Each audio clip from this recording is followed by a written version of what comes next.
I told them we were, and then... Good evening, everyone.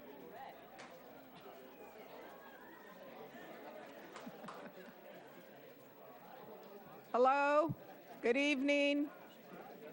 If you'd like to take your conversation outside, that would be great. Otherwise, we're going to start the meeting. Thank you. I'd like to call the City Council meeting to order. Tuesday, May 14th, 2024, 5:30 p.m. Thank you very much. And I ask the City Clerk to establish a roll call, please.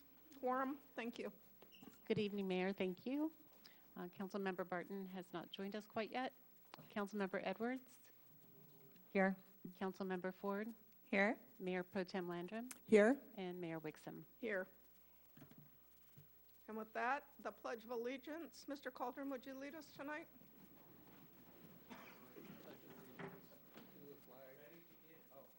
I pledge allegiance to the flag of the United States of America and to the republic for which it stands, one nation, under God, indivisible, with liberty and justice for all.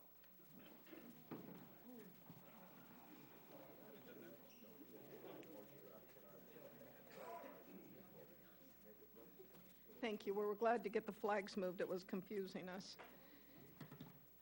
Closed session report, Mr. Newmeyer. Good evening, Madam Mayor. No closed session items to report tonight. Thank you very much, Mr. Newmeyer. With that, we'll move on to Mayor, Council Member reports, announcements, and presentations. To my right, Mayor Pro Tem, ready to start? I'm doing this from memory. So after this last meeting, since between the meetings, I attended the Vistra meeting at Del Mar Elementary School, and that was really interesting. There were a ton of questions asked, and a lot of people showed up for that.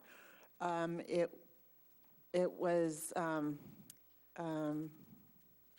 Yeah, it was really, really informative. And with that meeting, and also I attended recently the Planning Commission meeting where it was kind of, people could ask questions and make comments on the battery storage project. And with both of those meetings, I felt so proud that we have such a well-informed public here. And the questions that I've heard have been just really great questions. People are really putting a lot of time into studying the information and reading about it, and they seem to really know what they're talking about. So I'm so proud to be in such a well-informed community.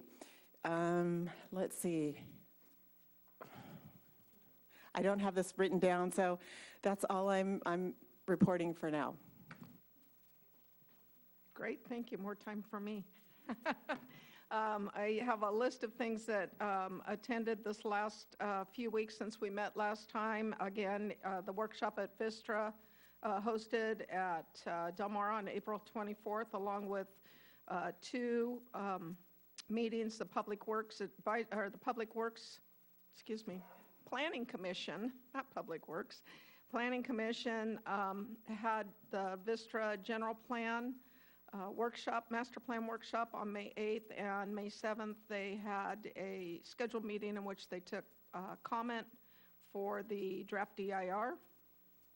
May 1st, I attended the SLOCOG meeting in San Luis Obispo, and many items shared. They will not be moving forward with their proposed tax measure for the ballot in November, and they shared that there are 2 new electric buses, and one of them will be on a route out in Morro Bay for a while. The car show, for those of you who attended, it was phenomenal, and for those of you who volunteered, thank you. There was a lot of visitors in town, and the cruise night was great. Thank you to all the volunteers that were down there helping with the traffic. I think all of you, if you've been down to the harbor, have seen the dredge arrived, and its presence is pretty known. They're going to be down there fueling tomorrow and then back to work. They'll be here for the next few weeks. This weekend, everyone knows, is Iron Man, Iron Kids on Saturday, and Iron Man on Sunday, and I believe there'll probably be some updates, but I also want to remind everyone that Saturday, the 18th at 10:30 is the Pirate and Mermaid Parade down at the Harbor Walk by the Rock.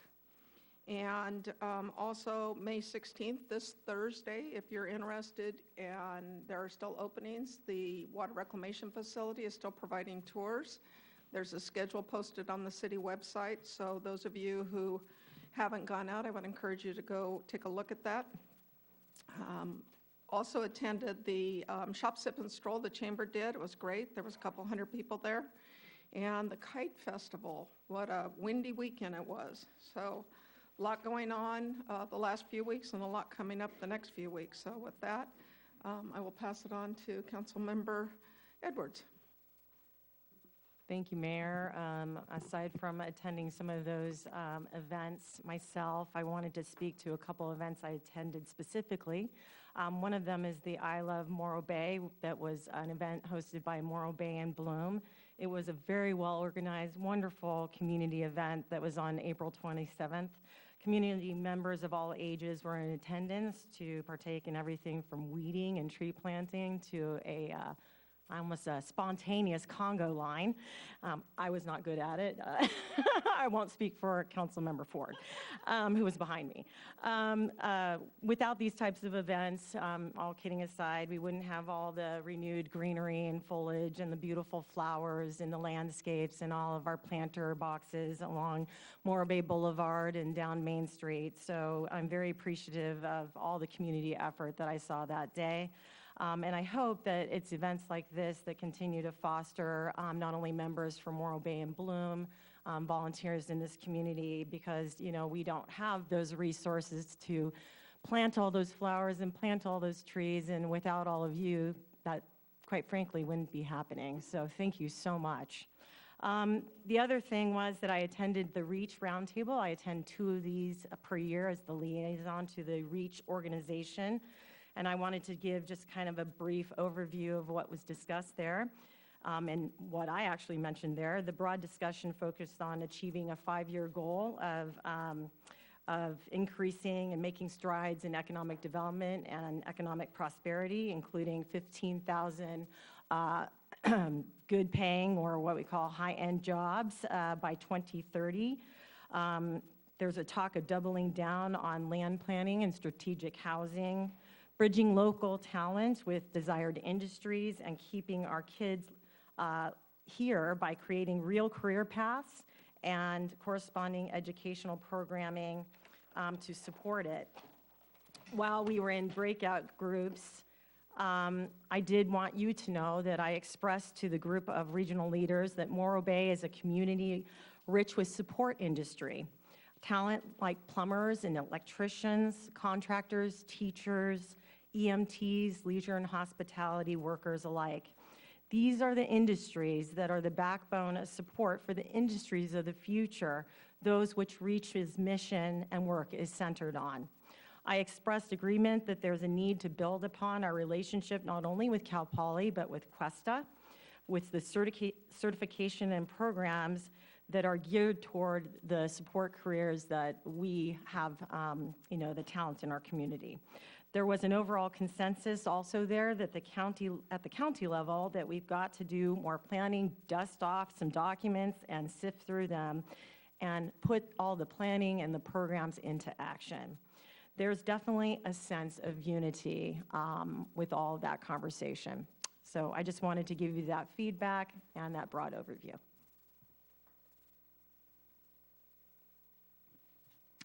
All right, well, so far, most of the events that I've attended have been mentioned. It's been a really busy month so far. I want to give you a little bit more information on the I Heart Morro Bay event that a few of us here participated in, probably many of you in the audience, and including our Public Works Department and other, woo, go traffic cone. But I'm really excited because I got the numbers back from the organizer, Walter Heath from Morro Bay and Bloom, and he let us know that there was 156 volunteers in 2 hours, and within 2 hours, 312 hours were combined to essentially, do all of these projects that Councilmember Edwards had mentioned. And, events like that are really exciting because it gets people together and they discover how much they enjoy projects that beautify our city. And I think that the residents and the tourists really enjoy seeing the fruits of their labor. But I really do appreciate the city staff who worked with them to make sure everything was prepped and safe. We didn't want anyone digging where there was gas lines and things like that. So really grateful that there was that participation from our city as well. And I want to mention at Shop, Sip, and Stroll, I had the station, I was volunteering, and I had the station where I was positioned where the sea shanties were staying for an hour.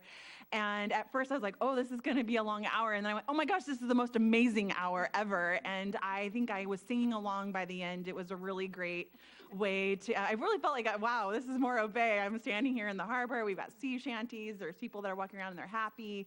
But it was really great to hear the comments from both tourists and from locals saying, I wouldn't have stopped in this shop if it wasn't on the map, and I discovered that I love this place. And so hearing those types of things, I think it's a really great event and to promote local business. And I think I'm going to leave it at that for this evening. So. Can I forgot something. I just wanted to make sure everyone had the opportunity, as I did yesterday, I think, to go down Quintana Road now. I think the fire department has coordinated, maybe Public Works was involved, I'm not sure, to have a crew come through and clean up the ditch there. And it just looks so much better. It's amazing what they've done. So I want to, next time you go down there, pay attention. It looks great. Councilmember Burton? Yes, I attended an Integrated Waste Management Authority meeting on May 8th, and the very next day got to go to the annual Solid Waste Summit with City Manager Yvonne, and we learned a lot about new things that are coming down the pike, rules for recycling, lots and lots of new stuff. So that was very, very interesting. And on Sunday, I walked out to the Rock with my dog, as we often do, and I was just amazed at how many people were out there for Mother's Day. Lots and lots of surfers, people playing on the beach, just many, and an artist painting a picture of the bay. That was great. Anyway, fun day at the beach for Mother's Day. Thank you. With that, we'll move on to city manager reports, announcements. Okay. Well, thank you, Mayor and members of council. I have a couple of things. I want to start off by announce my appointment, my first director appointment, Emily Conrad, as the city's finance director. Emily is behind me. I try to move my head so that you can see her. Emily brings with her 18 years of experience in government finance, and she started with us on 3 years ago as a finance manager, and was appointed interim finance director a few weeks ago. And then after a few weeks trial and success, and we decided that she will be our next she will be our finance director. Since Emily is my first director appointment, I consider her as my lucky charm, and I hope that she'll bring continuous sustainability to the executive team. With that, I think Emily wants to say a few words. Right, Emily? I just want to say thank you very much to the council and city manager, and I look forward to working with them and all of you. Thank you, Emily. And a couple other things I wanted to announce is that as Councilmember Barton stated, I accompanied her to the IC Integrated Waste Management Summit last week. It was very informative, and we'll share what we learned with pertinent departments. And I also participated in the REACH Economic Roundtable, same event that Councilmember Edwards attended. And it, as she stated, the housing, economic development, and also job creation, and also innovation projects such as energy-related initiatives are Reach's focus for the future. Last Friday, I attended the city managers group meeting. We received a update from the county regarding the desal planning effort and the state water distribution update. And those are, I was very pleased to know that SLO County is taking leadership on these very important regional efforts. With that, I'm going to hand it over to the police chief to just give a quick update on the Ironman event this weekend. It's a very important event for us. Thank you. Yeah, we're ready to go. Finishing up some of our Embarcadero walks this afternoon, making sure that our businesses on the Embarcadero are ready, that the employees have the parking. Just with some of the disruption with no vehicles on the Embarcadero, we've certainly reached out to KSBY, the Tribune. There will be an article coming out tomorrow morning at 5 a.m. on their website to talk about the road closures and things like that, so we don't have some of the issues we had last year with people thinking that the roads were closed. Our message has been and will remain that Morro Bay is very much open. This is a wonderful event, but all of our shops, all of our restaurants are still open and very much accessible to the public.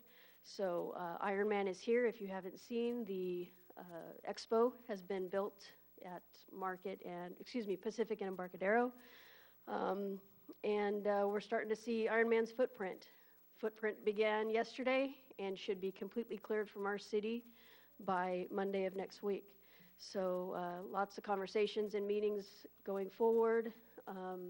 We're ready with everybody that we need. So looking forward to seeing all the volunteers out there to assist us. We're going to need a lot to put on this event.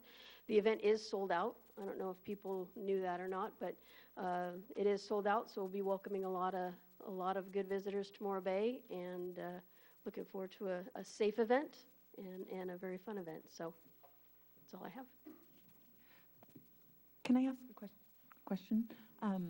Chief Watkins, do you happen to know where we are on the volunteer signups? Are we close to full, or do we still need a significant amount of volunteers? I do not know the number, but I can tell you that every time this year and last year that I've spoken to their volunteer coordinator, Jen, she's always encouraging more volunteers. They always have plenty to do because you can be out there full day, you can be out there half day. So you can still volunteer up until the event. So they're always looking for more, but it sounds like a lot of our local groups. We have Grizzly Academy coming in. I know we have a lot of people from Cal Poly. So really getting involved. I know Morro Bay and Bloom is volunteering as well. So we've got a lot of Rotary. So we have a lot of our local groups here that are volunteering, but they always need more. Okay, thank you.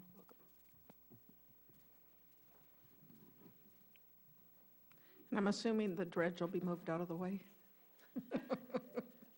That'll be quite an obstacle. With that, we're going to move on to subcommittee reports. And City Manager. I'll get started. This is the first time we use this format. So we have 4 standing subcommittees, and they're Wharf, Offshore Wind, the BES, and the Downtown Design District Review. So we'll start with Wharf. Yes, thank you, City Manager. There's no update on the Wharf Subcommittee other than that we do have a meeting scheduled for next Monday. Offshore Wind, please. Thank you, City Manager Kimball. Good evening, Council and Mayor Wixom. I do have some items to report. The Pacific Offshore Wind Summit starts today in Sacramento. Mayor Pro Tem Landrum was able to obtain a free ticket, which helped about $900 in savings for the city. The city did send our senior planner, Kim Fowler, to this conference. She will report back to council at the next meeting. As I mentioned in previous reports, we are still working with the county on grant funding for an environmental and infrastructure study of Morro Bay Harbor. The original date was to have this completed by June 30th, 2024. At this point, that date appears to be sliding, so we anticipate, though, that happening fairly soon. We will be meeting with the county on Friday, May 24th, to discuss the final proposed study and costs. And at that time, we should learn about the discretionary funding that will be appropriated to the city. In addition to that grant, Mayor Pro Tem Landrum identified another grant opportunity from the California Energy Commission that was around mid-April. The CEC did not allow for much time for us to prepare for this grant, but we were able to process it and apply last Monday, and hope to hear soon if we've been selected. The maximum amount available to our city is $100,000. The scope of our application is related primarily towards developing and implementing a community stakeholder outreach and engagement program.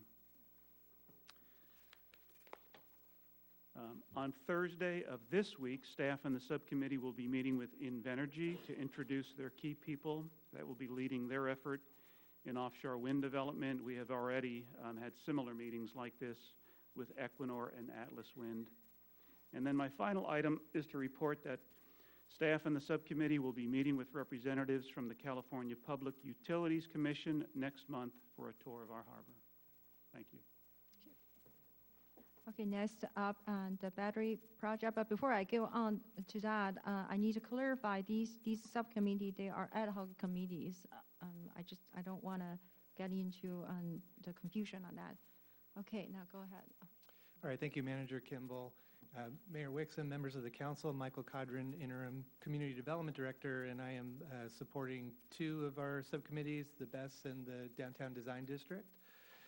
So first I'll start with the BESS, and last week was a big week, as we've heard from the council reports already. The Planning Commission did hold a workshop of their own to take public comments on the draft EIR that has now been published. And of course, the scope of that EIR includes the BESS project, but it also includes the master plan for the entire power plant property and the demolition of the power plant and stacks. And so we received public comment at that meeting from 15 individuals, and we've also received written comments from about 30 members of the community at this time. And I just want to highlight for members of the public that the comment period is going to remain open until end of the day on May 28th, so 5 p.m. on May 28th. And encourage people to submit their comments by email to bestcomments@morrobayca.gov. And then the next subcommittee meeting for Mayor Wixom and Councilmember Edwards will be on May 21st, where we'll review next steps for the project. The next report is on Downtown Design District, and happy to report that the committee has concluded its meetings with the sixth meeting that occurred on May 1st. There was a lot of issues were discussed in covering all the issues associated with the Downtown Design District, housing, character-defining buildings, view protection, economic development. There were a lot of issues that the committee dove into. And so now staff will be providing the subcommittee with a report and with recommendations regarding next steps. And that report will be provided to Council Members Landrum and Edwards, and then they can lead the discussion of next steps with the City Council, likely at a future meeting where that'll be on the agenda. And that concludes my reports. Thank you. Any others? No. And if I might then, Chief McCrane, could you just give us a real quick update, because there is a lot of movement on Quintana right now? Yeah, absolutely. So we partnered with the local Fire Safe Focus Group, Fire Safe Council, and they had some grant funding to bring a crew in and do some hazard fuel mitigation along Quintana Road. We were able to secure them for 2 days, and within 2 days they went from Couch Potato all the way up past the Med Post or the Med Stop building, and they were able to clear out all the hazard fuels on the private property parcels. And we are working with Caltrans to coordinate cleanup on their parcels. Caltrans typically starts in the North County to do the cleanup up there when it's it's going to get hotter up there first, and then they'll move towards the coast a little bit later into the summer. That way they don't have to come back and recut because of the growth. There's still too much moisture over here for that. So, but we are coordinating with them, and we'll be getting them out here as soon as possible. Thank you, appreciate it. I know the community appreciates it too. Thank you very much. With that, we're going to move into presentations, and I have 3 proclamations, so bear with me as I read the therefore whereases.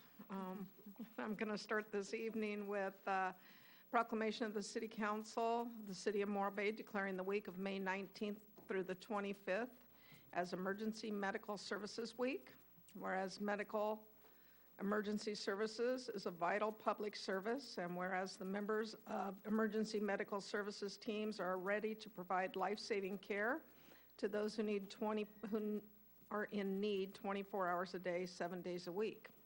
And whereas access to quality emergency care dramatically improves the survival and recovery rate of those who experience sudden illness or injury.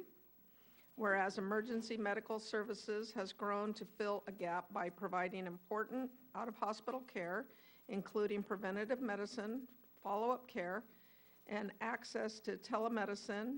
And whereas the emergency medical services system consists of first responders, emergency medical technicians, paramedics, emergency medical dispatchers, firefighters, police officers, educators, administrators, pre-hospital nurses, emergency nurses, emergency physicians, trained members of the public, and other out-of-hospital medical care providers. And whereas the members of emergency medical services teams, whether career or volunteer, engage in thousands of hours of specialized training and continuing education to enhance their life-saving skills. And whereas it is appropriate to recognize the value and the accomplishments of emergency medical services providers by designating Emergency Medical Services Week. Now, therefore, be it resolved that the Morro Bay City Council does hereby proclaim the week of May 19th through the 25th of 2024 as Emergency Medical Services Week. The 50th anniversary of EMS Week theme is EMS Week, honoring our past and forging our future.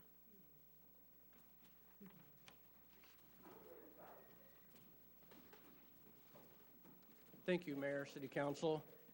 Just wanted to bring up my on-duty personnel here as well. Wanted to thank you for your recognition of emergency medical services here in the city. This year marks the 50th anniversary of EMS Week. It was established in 1974 by President Gerald Ford. This year's EMS Week is May 19th through the 25th, and the theme is honoring our past and forging our future. This theme is intended to recognize the contributions of previous generations of EMS providers and look towards the future of this great profession. EMS is a relatively new profession that began with hospital orderlies or volunteers placing patients in the back of a repurposed hearse and driving them to the hospital. It has evolved into an integral part of the United States healthcare system. The first nationally recognized emergency medical technician ambulance curriculum was published in 1969 and is considered the birth of modern EMS. The first EMT paramedic curriculum was developed in 1970 in Pittsburgh, with the first residency program beginning in 1972. It was not until 1980 that a universally required paramedic certification was implemented. The first accredited paramedic program in California began at UCLA in 1980. Since that time, EMS providers have become highly skilled medical professionals that spend thousands of hours training and honing their skills. Here in Morro Bay, emergency medical responses account for about 70% of our calls.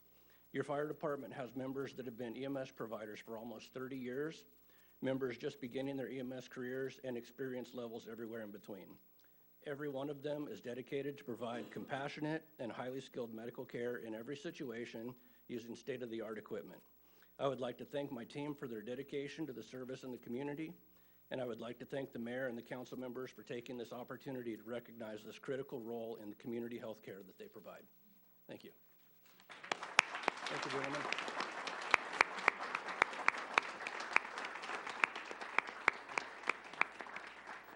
Thank you.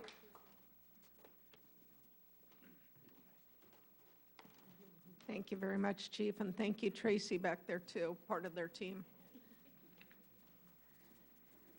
The next proclamation of the City Council, the City of Morro Bay, is acknowledging National Police Week and declaring May 15th, 2024 as National Peace Officers Memorial Day. Whereas in 1962, President Kennedy established National Police Week, and whereas we are honored to observe National Police Week from May 12th through the 18th of 2024, and May 15th, 2024 is National Peace Officers Memorial Day.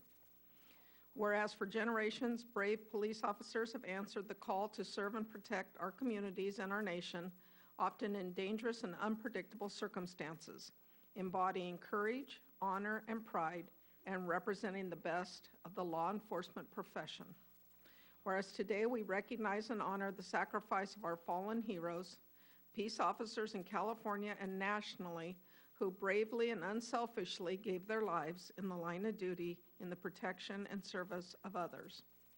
And whereas the City of Morro Bay expresses our respect and appreciation for the bravery, service, and professionalism of the Morro Bay peace officers and peace officers throughout the San Luis Obispo County and nationwide as they serve and protect us. Now, therefore, be it resolved that the Morro Bay City Council does hereby call upon all Morro Bay community members to observe and acknowledge this day, Wednesday, May 15th, 2024, as Peace Officers Memorial Day, and the week of May 12th through the 18th as National Police Week in honor of fallen peace officers who, through their courageous deeds, have made the ultimate sacrifice in service of their communities. We recognize and pay our respects to these heroes and their families.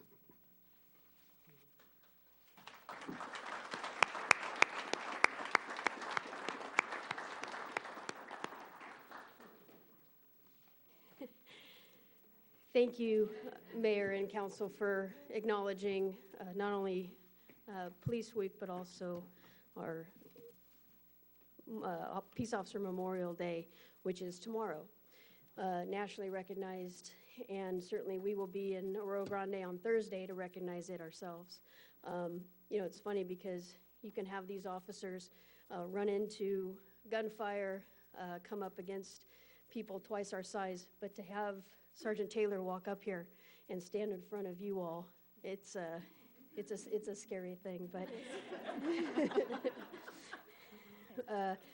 and I appreciate the recognition, and this is something that we on a regular basis, certainly at the Morro Bay Police Department, we discuss. We know that any day you can pay and give that ultimate sacrifice with your life in protection of your community. And that's a part of this job. That's something that we give freely. We absolutely are honored and appreciate the community that we serve here in Morro Bay.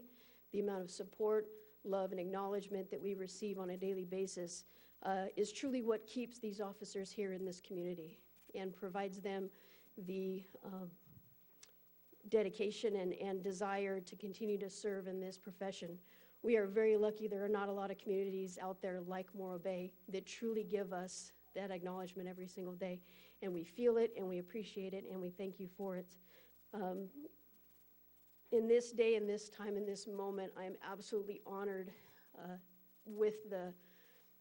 and thrilled and proud, and I couldn't be more proud of the officers and our support staff, our professional staff that serve this community.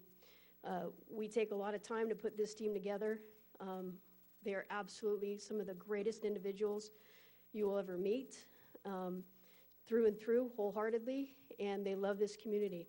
And so when you see them and you wave at them, that fills their hearts, and we just continue to push every day to make sure that Morro Bay continues to be one of the best agencies within SLO County and within California. So thank you for this acknowledgement. Tomorrow is a sad day for us, but it just reminds us that every day we have to be sharp and on our game every single day. And Morro Bay is a safe community, but that doesn't mean that it can't happen to us.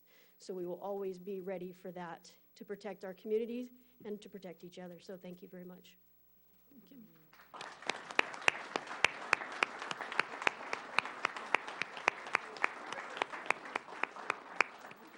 And Sergeant Taylor will be running in the Ironman on Sunday. 2 years in a row, yes. Thank you. And our next proclamation of the City Council, the City of Morro Bay declaring National Public Works Week, May 19th through the 25th, advancing quality of life for all. Whereas public works professionals focus on infrastructure, facilities, emergency management, and services that are of vital importance to sustainable and resilient communities and the public health, high quality of life, and well-being of the people of the City of Morro Bay. Whereas these infrastructures, facilities, and services could not be provided without the dedicated efforts of public works professionals who are federally mandated first responders, and the engineers, managers, utility workers, maintenance workers, leads, analysis operators, and staff that support all levels of government and our private sector partners who are responsible for rebuilding, maintaining, improving, and protecting our nation's transportation, water supply, water treatment, and solid waste systems, wastewater systems, public buildings, parks, streets, sidewalks, storm drains, bikeways, street trees, and other structures and facilities essential for our citizens. And whereas it is in the public's interest for the citizens, civic leaders, and the children in the City of Morro Bay to gain knowledge and maintain ongoing interest and understanding of the importance of public works first responders and public works programs in their respective communities. Whereas the year of 2024 marks the 64th Annual National Public Works Week sponsored by the American Public Works Association and the Canadian Public Works Association. And whereas the women and men comprising the Public Works Department in the City of Morro Bay are dedicated to building, maintaining, and beautifying our critical infrastructure in the service of improvements in quality of life for Morro Bay residents and visitors through projects such as the Water Reclamation Facility Program, which will provide long-term water supply resiliency, street paving, which will provide for safe driving surfaces, and extend the life of the city streets infrastructure. Now, therefore, be it resolved that the Morro Bay City Council does hereby designate the week of May 19th through May 21st, 2024 as National Public Works Week. Urge all citizens to join with representatives of the American Public Works Association and government agencies in activities, events, and ceremonies designed to pay tribute to our public works professionals, engineers, managers, and employees, and to recognize the substantial contributions they make to protecting our national health, safety, and quality of life.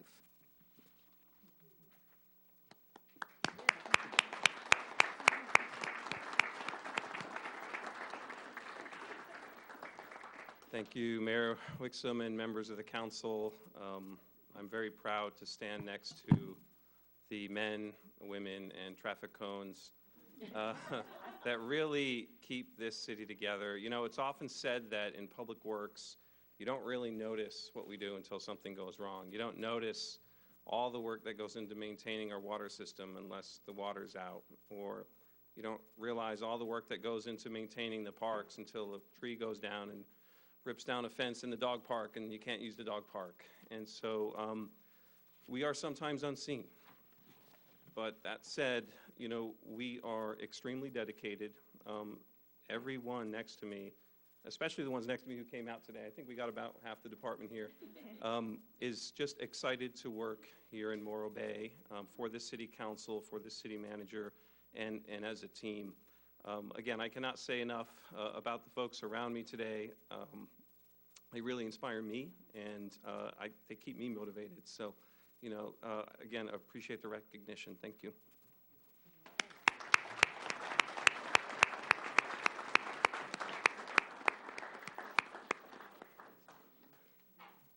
Thank you all. Very inspired from that cone. Yes. One of your ones, huh? I like it. Yeah. Told you it was a lot. We'll give them a minute. Thank you all. Thank you to the wonderful city staff we have from all these departments and all our other departments. We are truly appreciative.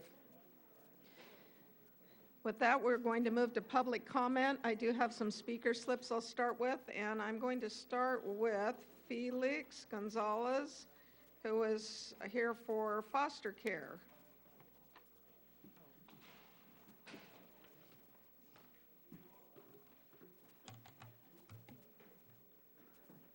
Good evening, council members, and thank you for this wonderful opportunity. The San Luis Obispo County Department of Social Services sincerely appreciates the unwavering support the City of Morro Bay has shown our youth in foster care and the families who care for them. As we honor our youth and families during National Foster Care Month, we also acknowledge the tireless efforts and struggles our staff face trying to ensure that each child in care has a loving and stable home.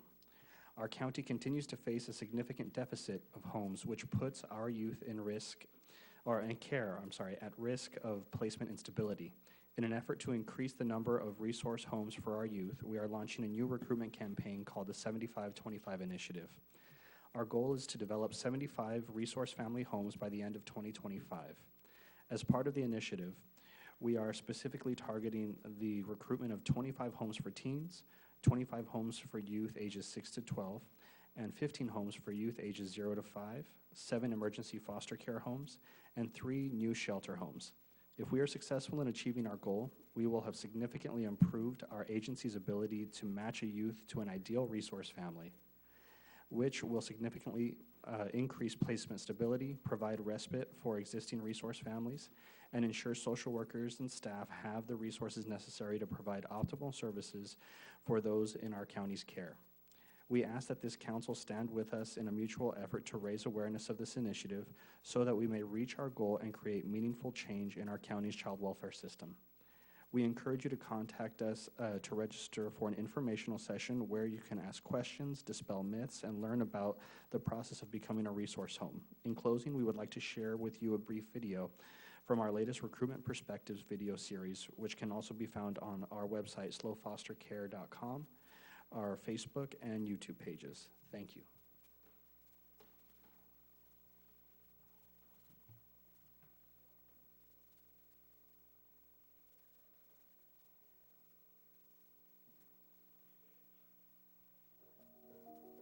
The struggles of having a deficit in resource families really impacts the kids first.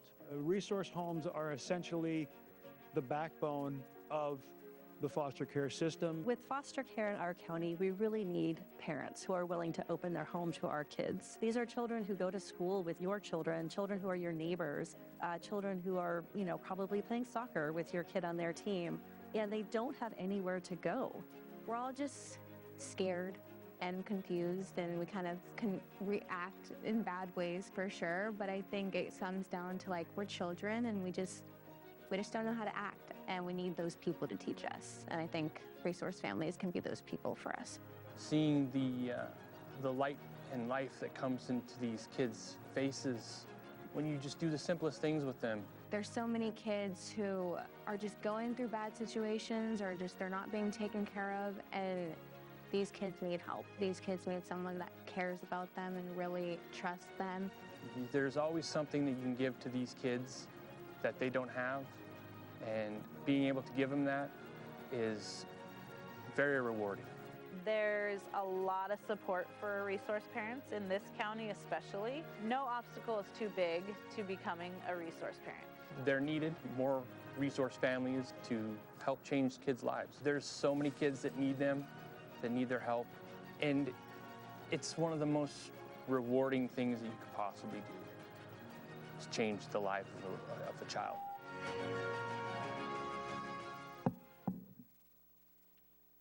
Thank you. Thank you.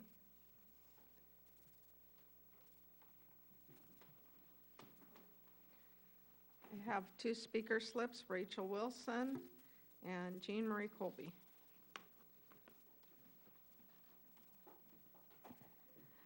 Good evening, Council. I'm going to be talking about a really exciting topic after all of this called taxes.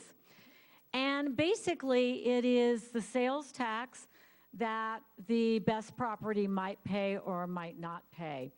My email box has been flooded with different things coming through on sales tax for the construction of the BESS. So my question has been, so I looked at the tax code and it is just as clear as mud. It's sort of difficult to follow all the way through. And so my question is considering AB 398 and AB 817, will Vistra pay sales tax on their construction? Next slide, please. AB 398 was signed in July of 2017, and it says California will not collect sales and use taxes on equipment bought after this year for use in electricity generation, storage, transmission, or distribution. Next slide, please. The problem with AB and number one, Climate Active Reserve also says it exempts from sales and use taxes qualified tangible personal property used for generation or production or storage and distribution of electric power. When I looked at that, the problem with this AB 398 was it did not define tangible personal property. Next slide, please. So in 2018, AB 1817 specifically defined that the exemption from the sales and use tax for qualified tangible personal property includes the storage and distribution of electrical power. This exemption also applies to special purpose buildings and foundations used as an integral part of the generation or production, storage, and distribution of electric power. Next slide, please. This specifically, if you look back at eligible storage technologies, this is from AB 1817, it specifically mentions lithium ion. So I don't know the answer to this question. It's confusing. When I looked at the tax law and I was an accounting major, it was very confusing, but I know that my email has been saying, Rachel, did you know that AB 398 and AB 1817 may affect the sales tax that building the best property would pay? Thank you.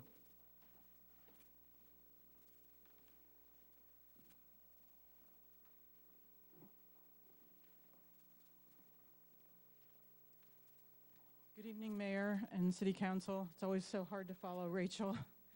I'm here to talk about the environmental review process for the BESS project and transparency, which I'm very concerned because it doesn't seem like we have the transparency we need right now. Vistra wrote a letter to the Planning Commission last week saying, we'd like to switch projects.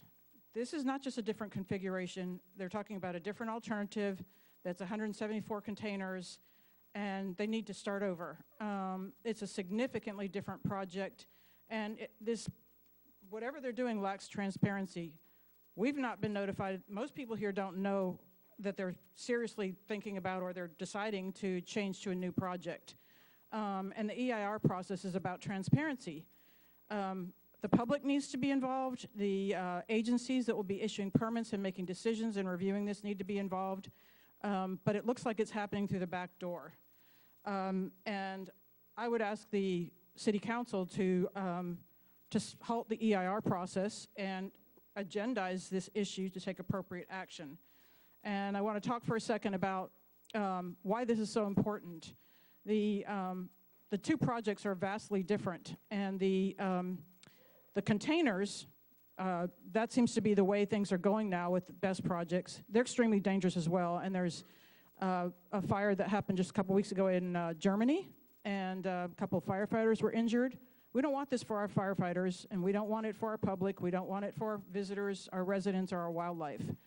I heard here just tonight that there was a fire in Oakland at a BESS. These fires keep happening, but Vistra doesn't tell us about them. There's nothing about them in their EIR. All the important information is coming through the back door and other documents, and there's Supreme Court case law from California that you can't do it this way. Everyone has to have access to one document, the EIR, that has all the important information. Can't be in a letter where they decide to change projects. I think this process should be halted, and they should figure out what they're going to do, And if they're going to withdraw this project, because the project now is 3 big buildings, it's 3 warehouses. If they're not going to do that, they need to withdraw their application, withdraw their plans for that, and start over. And to try to switch midway, I mean, there's already 30 letters written to the EIR. We have a large community of people that are writing letters to the project now, not to Alternative 5, which they want to switch to. They can't do this midstream and behind closed doors and sneak it in the back door. So I would ask the City Council to take the appropriate action so that we all have the chance to respond to the actual project that's before the city, not an alternative that they sort of talk about maybe they will do. We need transparency with this process. Thank you so much.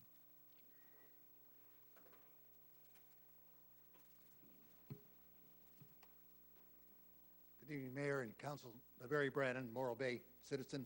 Sorry I didn't put in a permission slip. I'm here to speak tonight about Measure A24, and I want to let you know, let the community know that on June 1st at the Morro Bay Community Center from 11 a.m. till 2 p.m. there will be a presentation, and as our little sign says, fun, food, and music. And we're going to try to explain what A24 is, because that seems to be the biggest problem. A24 is a measure that'll be on the November ballot, and that ballot, I think the election is 174 days away at my last count. 174 days, oh boy. Anyhow, that we'll come to that at the time. And all Measure A24 does is, if the voters approve it by 50% plus 1 vote, that means that the land use on 4 parcels down along the Embarcadero will stay as they are in the current land use plan. So that means that if someone in the future wants to change that land use from from residential visitor serving, resident serving, that's the word I want. I'm getting nervous tonight, and that's not usual. So what they want to change that use, they'll have to come back to the voters of Morro Bay. So A24 is yes on A24 on November 5th this year. Thank you. Public comment is open for items not on the agenda. Thank you, Madam Mayor. Terry Simons, Morro Bay. I'm known for my general criticisms. Tonight, I'd like to put out a special thank you to the Fire Safe Council, our Chief of Fire, and our Chief of Police for implementing and managing the cleanup of the ditch. I represent 3 of the property owners that own that ditch, and just wanted to thank you all. It's been a struggle and agonizing for both the city, the council, and the police and fire departments to have to deal with the former residents of the ditch. It's our hope that now that things are clean and there's good visibility there, that we will be able to move forward without further re-encampments in the ditch. And we continue to thank all of our public workers for helping us with this horrific problem. Thank you.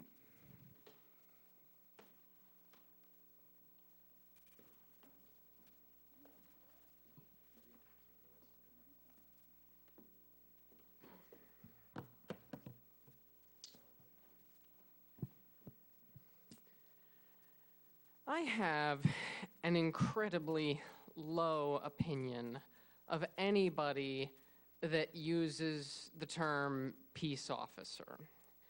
Some people may mistakenly believe that police are a necessary evil. However, I find it hard to believe that anyone can watch police handcuff a person, hold them down on the ground, and execute them, crack skulls, or beat and bloody unarmed civilians, and still apply the term peace. Let's listen to a few snippets of a conversation I had with one of our local detectives. Part of growing up getting beat up. Well, I mean, no. not on a regular basis, right? No kid deserves to get beat up. Well, you know, life experience, a little scrap here and there, and, you know, for whatever reason, I right don't- or wrong, I don't- so you're saying they deserve to be a part of the community, although their actions say otherwise. I don't agree with that. Okay. Talk I think it's far more complicated than that. Talk about it, but I'm trying to understand. You think simply being in a designated area, say city limits, makes you a part of the community, regardless of what your profession, your education level, your desired way of living, those boundaries set you as a member of the community? To sum up, we like violence, and if we don't like you, you're gone. Next up, we have our very own Chief Watkins from the Iron Man meetings. Law enforcement agencies last year, including SWAT teams, including armored vehicles. So I didn't have a SWAT team. Yeah. No, I actually have a picture of SWAT rolling up if you want to see it. We had some Yep. equipment that was about $40,000, and we get reimbursed $20,000. So to point out what was said there at the end, half of what the police department gets paid for the services they provide during the Ironman Triathlon are actually provided straight from the Ironman Foundation themselves. Lo and behold, police is private security. Go figure. I also have another picture here, one of my absolute favorites that I got off of Facebook a few years ago and like to show around, is ex-chaplain here with his arm around a couple of members of the Israeli Defense Force, I believe. You know, genocidal maniacs and all that.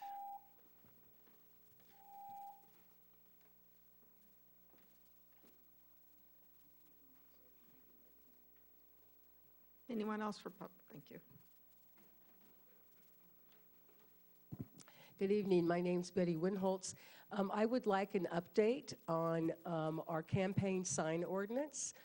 We know that there's been a conversation about that the last few weeks, whether the business sign ordinance applies to campaign signs, and we suspect that it does not. So I'm inquiring as to what the city's procedure is here, if they're going to put the old one back in, or what the status is, so we know what to do and how timely it's going to be that we are informed.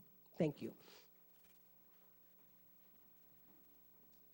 Anyone else for public comment on items not on the agenda?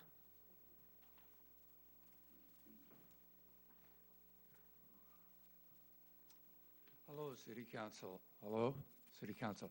Sylvia DeSantis, been here for 38 years, and I worked at the power plant actually for 14 of those. It did well for me. It did well for the city then, but I thought for sure things would change as far as Morro Bay, because I haven't seen change into a tourism, strictly and almost fully tourism town, which is what a beach town is. And suddenly I hear, this was really a surprise to me, that there's going to be this massive project, well, two of them, but definitely this battery storage project. And I'm thinking it's going to change everything. This is going to change the whole city in a whole different way. And one of the things that concerns me is the disruption that's going to be well before the thing runs, as far as demolition, construction, demolition, we don't know, and traffic. So what I'm worried about is the city, the little city of us, Morro Bay, being impacted by something that massive for, I would say, well, they say 3 years. Sometimes those projects are on longer. But we've already been impacted by the sewer project for 3 years. So my concern is for the residents and the citizens of Morro Bay to have something this massive. They say the largest storage plant in the world, and on the Embarcadero of Morro Bay. So I'm all for tourism because I can see that is being very successful with the city providing festivals and access to anything and everything. Just and that should be our actually economy. Thank you. Thank you, Sil. Anyone else for public comment on items not on the agenda?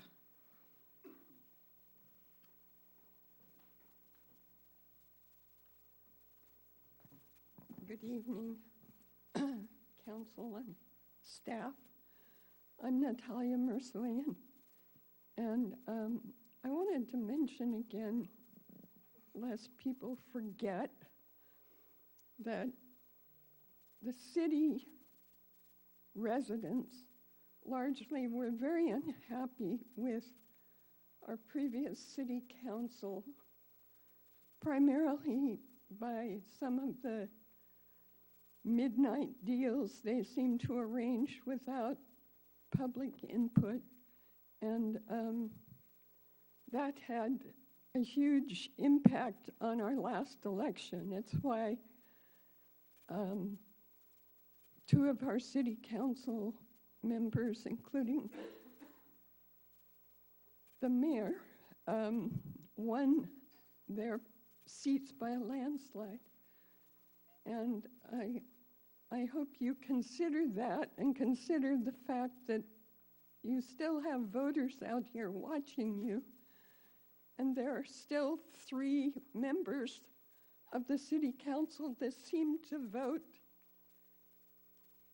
regularly with the old guard, meaning the way the previous city council operated.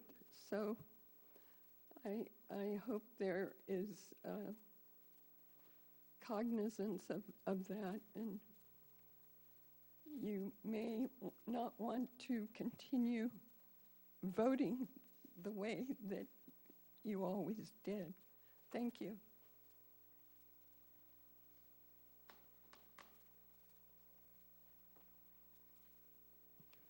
AGP, are there any raised hands?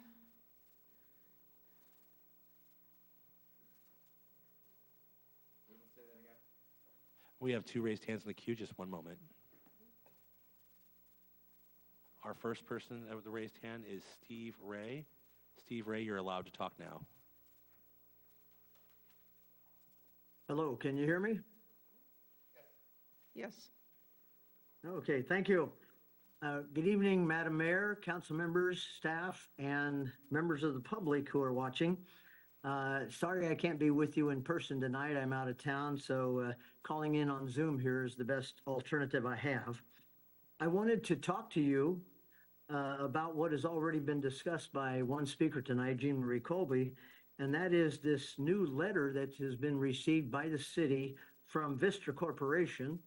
The letter, which is submitted by Claudia Morrow, who is the Senior Vice President of Development for Vistra, says that they are submitting this letter for the record. So this is an official document from Vistra to the city.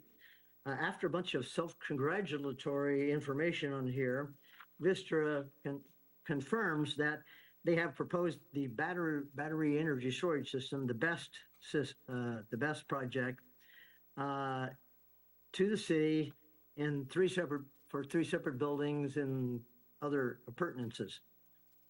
The problem is that the city has now released an EIR analyzing that project and seeking public comments, not just from members of the public, but from also responsible public agencies. We are 61 days into that process with only 14 to go, and now we find out that Vistra is planning to build a different project. As a matter of fact, their letter states here that the draft EIR identifies an alternative called the enclosure alternative, and that after the EIR was released, just days after the EIR was released for public review, Vistra released what's called an off-site consequences analysis, OCA, and because of that OCA that they released, that has nothing to do with the EIR, that they now, it says now, quote, under the circumstances, Vistra fully supports the enclosure alternative, which means they're no longer building the project they were going to build. They have decided on a different project that they're going to build. Well, the problem with this for the city is that the EIR, which the public is currently reviewing, which is wholly inadequate and seriously flawed already, is now moot because the project that it analyzes and that the public has been commenting on is no longer the project. I'm sorry that the city has not seen fit to release this letter to the public for review or to make any announcements about it. Even tonight, in the staff's report on the BEST project, there was no mention of this hugely important change in this whole situation with BEST and Vistra. So I would seriously recommend to the city that they immediately halt, and the city can do this. It's not, this isn't Vistra's. Thank you, Mr. Ray. Thank you. Well, I seriously recommend that you pull this whole project. Thank you. Thank you. All right, we have one more person with their hand raised, and that'll be Linda Winters. Linda Winter, one moment.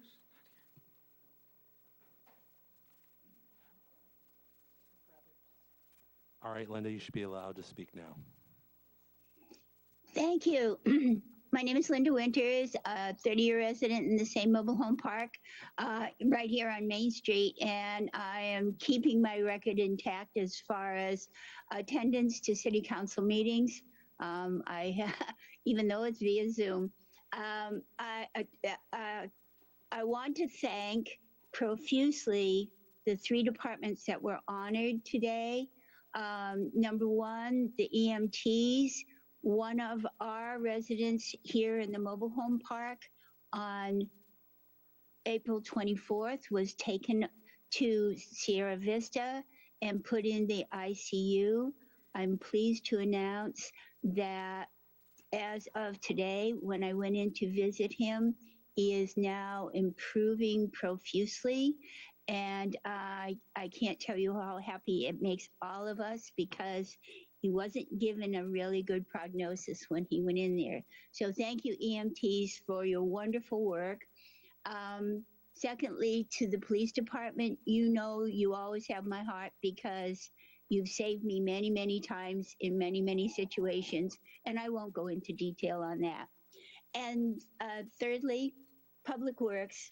I don't know how we can top that traffic cone, but also we've always had wonderful response from you in my section of town, because this was one of the most heavily damaged during all of the floods, and we're still in some way or another recovering from all of that. So you all 3 of you departments, and I've said this time and time again, you have some of the hardest jobs, and you always come out on top of it all.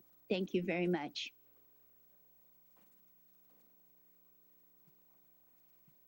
And Thank that you, is Linda. the end of the raised hands, Mayor. Thank you very much. With that, I will close public comment and bring it back to council. Any response, Mr. Cauldron? Thank you. Sure. Few items that I'd be happy to respond to. In terms of the question about whether or not Vistra is subject to property taxes, sales tax associated with the purchase of batteries. Appreciate those public comments, and we'll certainly follow up on that. What I want to highlight is that the city is expecting an economic study as part of the application package, essentially, for Vistra in their proposal, and we intend to evaluate that carefully and share that and those results with the community, just to increase information on topics like property tax and sales tax. So that's an important issue for us to make sure that the community is aware of, and so we'll be following up on that. The Vistra letter is part of the public record. It was part of the agenda correspondence for the Planning Commission, so it is available to the public on the city's website as a record from the May 7th Planning Commission meeting. With respect to alternatives, what I want to highlight there is that the EIR is the city's document, and so the applicant proposes a project, and there's a complete project description over the project that they propose, and then EIRs typically have a number of alternatives. And the purpose of those alternatives is to inform decision makers about changes or different projects or having points of comparison for the project that's proposed versus something that might be different. The no project alternative is one that's always part of an EIR. In this case, there's a few alternatives. One is a smaller battery plant, so a 500 megawatt instead of 600 megawatt alternative. And the other that I'll mention that's been discussed tonight is the container alternative as opposed to the buildings. The city council decision makers on the project have the ability to select which one of those alternatives they would like to approve, or if the project is going to be denied, which the city council has total discretion to deny this project when it comes forward, then the alternative would essentially be the no project alternative. And so these comments were made in the record. They've been made to the Planning Commission, and they've been submitted in writing. So there will be a formal response to this in the final EIR. But the alternative that's been discussed, the container alternative, has been evaluated in the safety study, the OCA, which the city is having a peer review of. And it's evaluated in the EIR. So in the EIR, the conclusion is that there are fewer environmental impacts associated with the container project. And in the safety study, the conclusion is that the container project has fewer impacts. And so just want to share that information with everybody. There will be a formal response in the final EIR. However, in my experience, alternatives that are evaluated in an EIR are actionable. So those are available alternatives to decision makers to choose, essentially, as the project comes forward through the process. Thank you. I appreciate that update. Mr. Newmeyer, is there any response to the question about the sign ordinance? My understanding at this point is that the city manager has made some decisions on the sign ordinance, and city manager, would you like to report to the council? Thank you, City Attorney.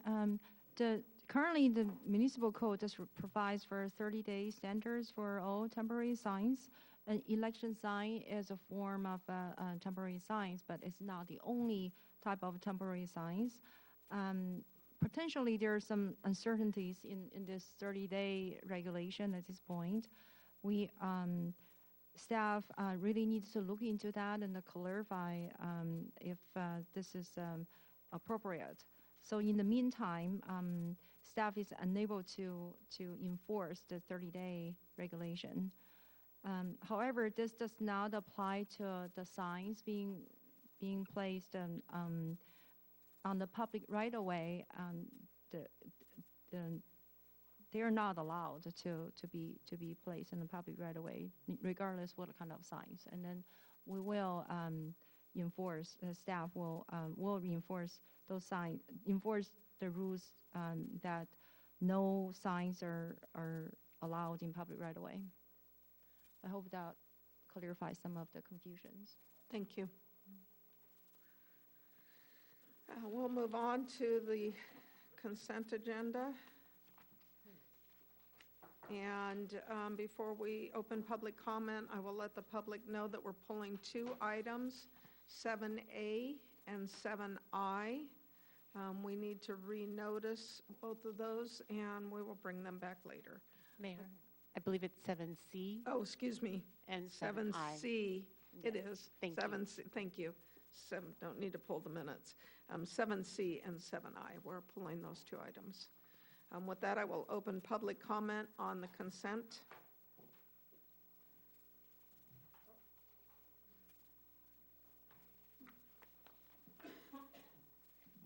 Betty Winholtz again. I would like to speak to 3 of the items on consent. And one of them is the 7C item. I'll go ahead and make my comment, even though it's been pulled. In there on section 2.48.030B, it says that at the discretion of the city council, that changes to this ordinance can be made by, quote, resolution or amendment. And I brought this point up at when this was read for the first time, and I think it's inappropriate to amend the Muni Code through resolution, that it should or ought to be done through a regular amendment process as a reading, as you would with any addition or substitution to the Muni Code. So I'm asking you, the City Council, when it comes back or whatever's happening to it right now, that those 2 words, resolution or, be removed from that section, that it just be changed by amendment, which would be the normal process. We don't want our laws changed, by resolution, which is very short and can be haphazard.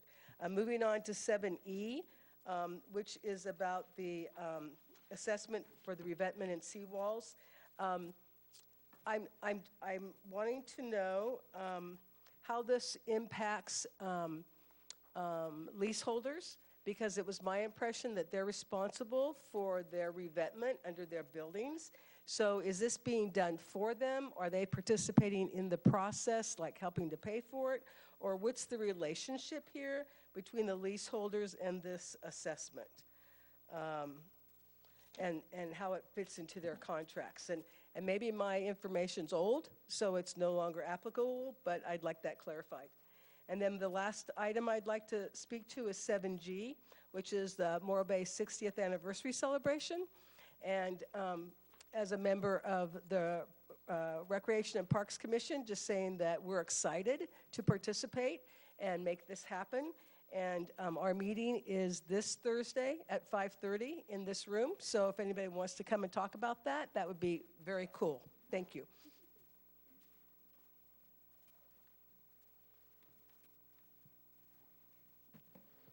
Good evening, Mayor and Council. Terry Simons once again on the consent agenda. I'd like to speak to item 7E, the professional services agreement. First of all, I'd like to say that's one of the most detailed and well-written responses to a request for proposals that I think I've ever seen. In discussing this with the harbor manager, I was informed that there were 4 other proposals, apparently every bit as good as this one, and that this one was chosen not by its cost, but by its proposal, which, as a 40-year veteran of bidding public works and public projects, I'm surprised to hear that a project is chosen by its visual merits rather than its price. That's a different approach for me, but I'd appreciate any information on that. Thank you.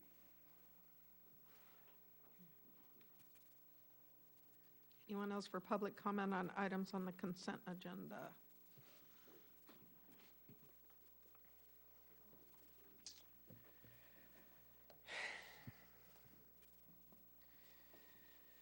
Do not think that I have it out for our local Leos. Rather, I would abolish the entire institution of policing. In A-Town, criticizing systemic racism is best done anonymously, as we found out a few years ago when that blue by day, white by night thing happened. Then, in Pismo, it is more dangerous to call the police for help should something happen to you than to not, as we found out a few years ago when a couple was assaulted on a busy corner during business hours and nobody stopped and did anything and no police report was filed. Back here in Morro Bay, we have a series of Motorola L6Q ALPRs feeding our plates into the National Vehicle Location Services, requiring a contract that maintains absolute secrecy to keep the, quote, media from finding out. Motorola Solutions also happens to be specifically cited by the UN as being complicit in crimes against humanity in regards to Israeli apartheid. Then, of course, we have this flyer for the SLO County Police Memorial with a quote from Ronald Reagan on it. Why Reagan? Probably because tomorrow, the holiday, is also the 55th anniversary of Bloody Thursday. And the police seem to be laying the groundwork to do it again. Here's a better Reagan quote regarding encampments on campuses and protests. If it takes a bloodbath, let's get it over with. No more appeasement. Of course, it's the police's job to protect us, isn't it? It's not. DeShaney v. Winnebago, 1989, due process clause is, quote, phrased as a limitation of the state's power to act, not as a guarantee of certain minimal levels of safety and security. 2005, Castle Rock v. Gonzalez, the Supreme Court reaffirmed their position that we do not have a constitutional right to be protected by our government. The government cannot make guarantees they cannot deliver on. In 2020, the SLO PD Association shared a warning regarding people photographing police vehicles at private residences. Changes were made. When I noticed that the MBPD sports car was no longer a fixture by the community center, a neighbor was kind enough to point out the garage that it was now parked in. Unfortunately, I have yet to visit and ask just what they're so afraid of. Anyone else for public comment on items on the consent agenda? AGP? Are there any Hi raised there, hands? We have one person in the queue that's ready to talk, so give me one sec. Thank Allow you. talk. Okay, Linda, you're ready to go.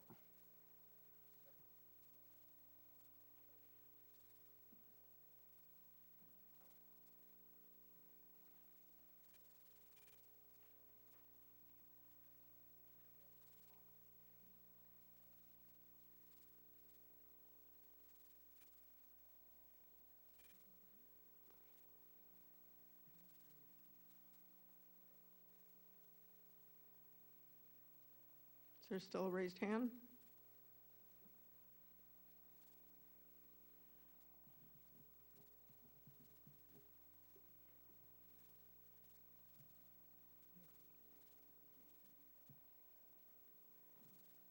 So Linda has permission to talk. She might be away from the mic, so.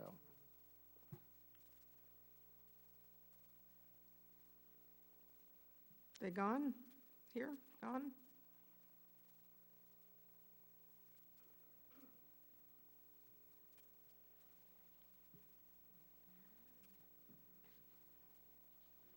Linda, you could speak into the mic.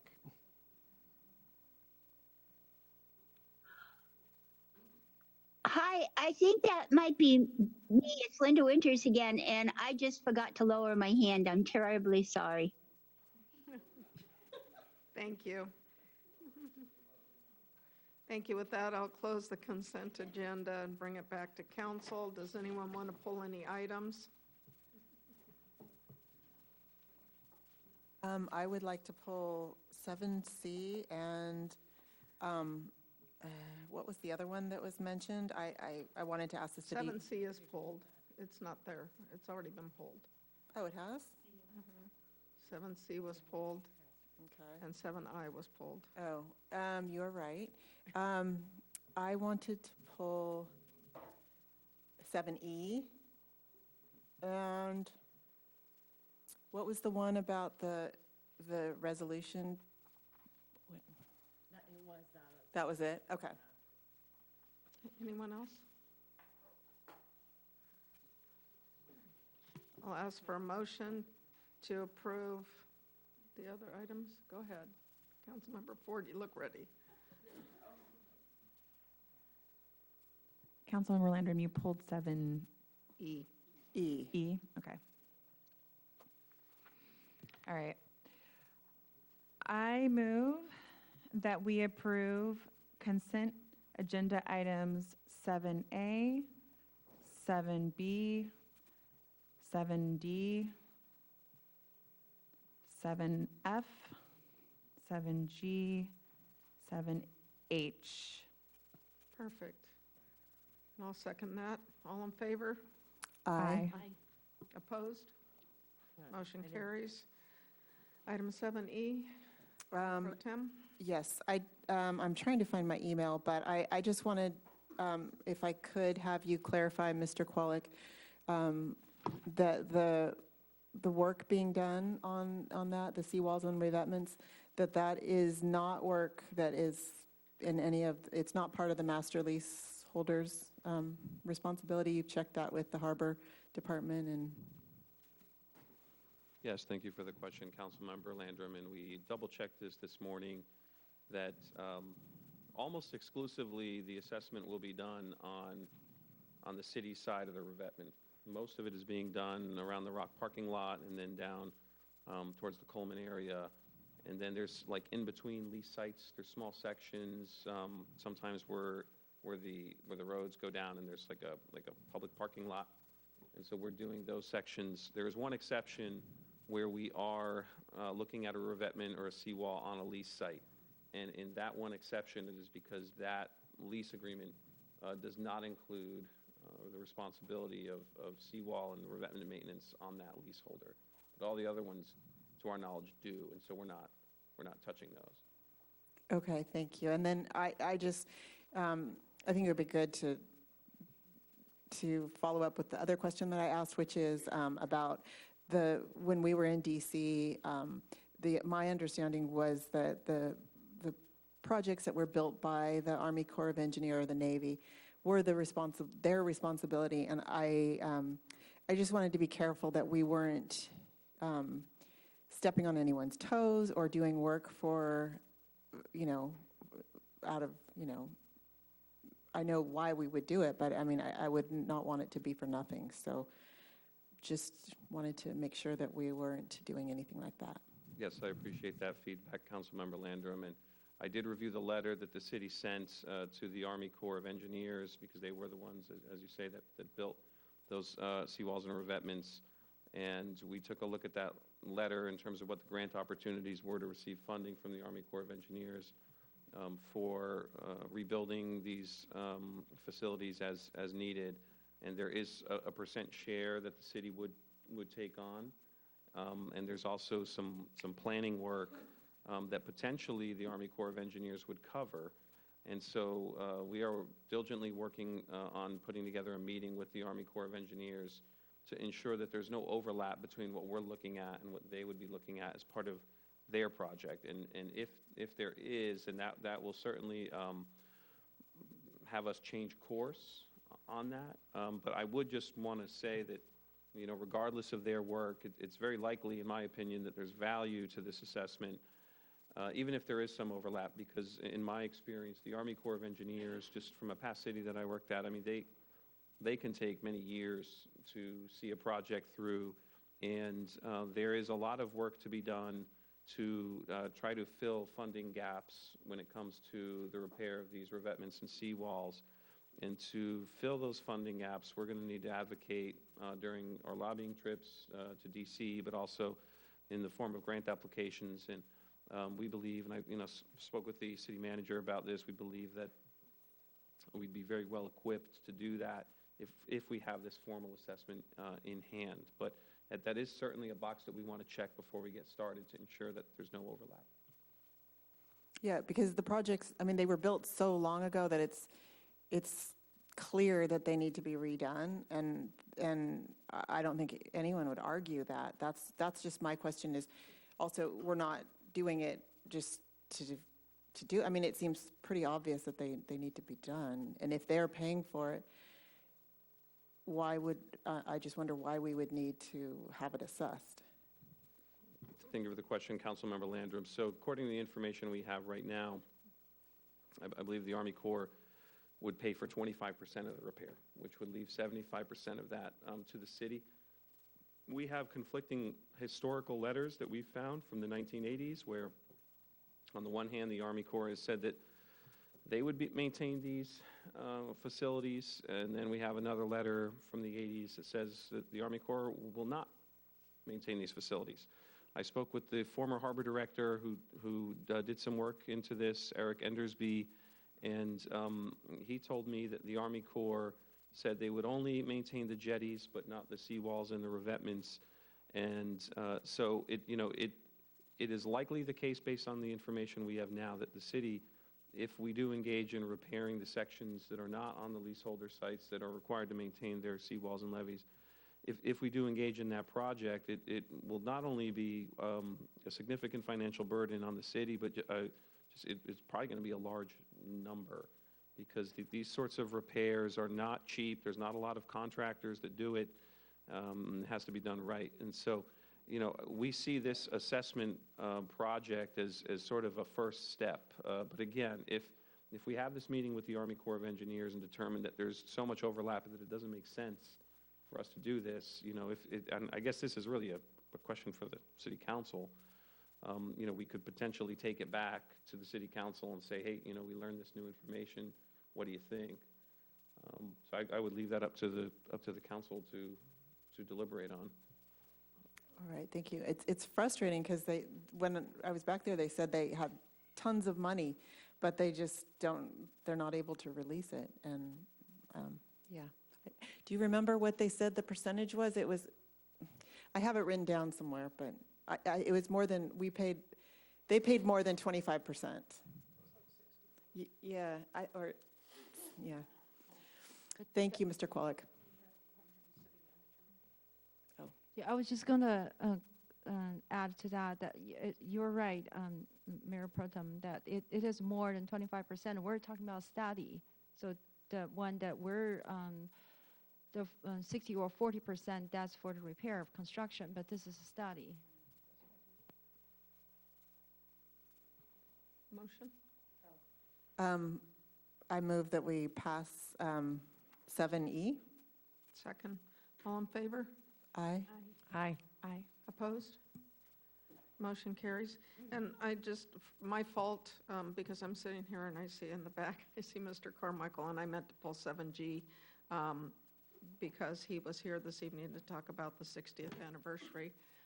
But as Ms. Windholz shared, there's a public meeting for the Recreation and Department of Parks and Recreation Advisory Board, so I hope that many of you can attend because they are looking for a steering committee. So sorry about that, Mr. Carmichael. Thank you. With that, I'm going to move on to the business items, 9A, and a presentation from SLOCOG, City Manager Kimball.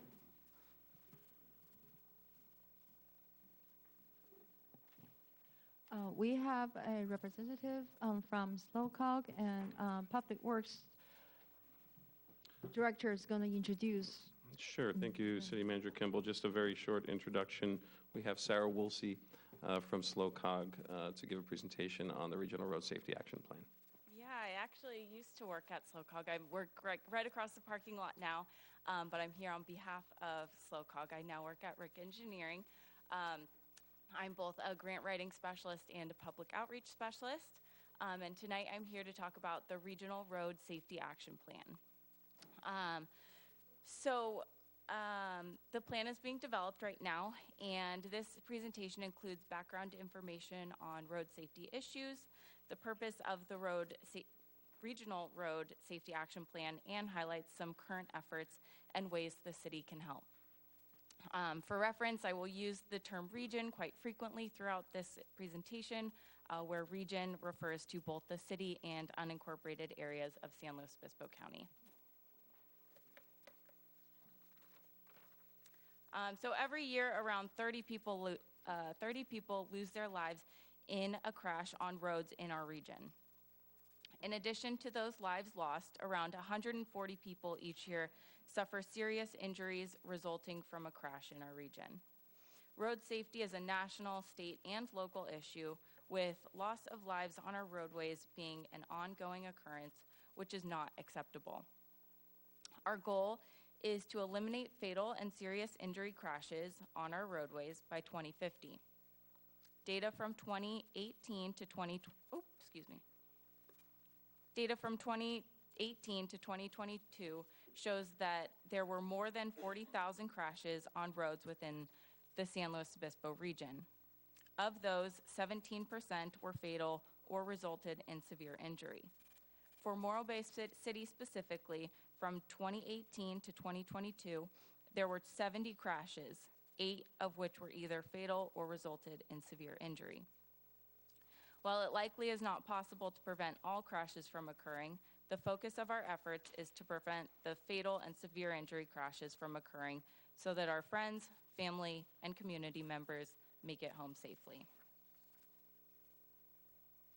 SLOCOG has recently been working to elevate this issue towards the forefront of discussions. Our work in this field is intended to complement and advance local cities, California, and national efforts. Last year, the SLOCOG Board of Supervisors made a Road to Zero policy proclamation. Shortly after, SLOCOG received funding from the federal Safe Streets for All grant program to develop a regional road safety action plan. The action plan will provide guidance on prioritizing programs, strategies, and locations that have the greatest impact on preventing future fatal and severe injury crashes. Developing these priorities includes engaging the community, using data on past crashes to inform potential future crash risk, and using the knowledge and recommendations of a variety of road safety experts.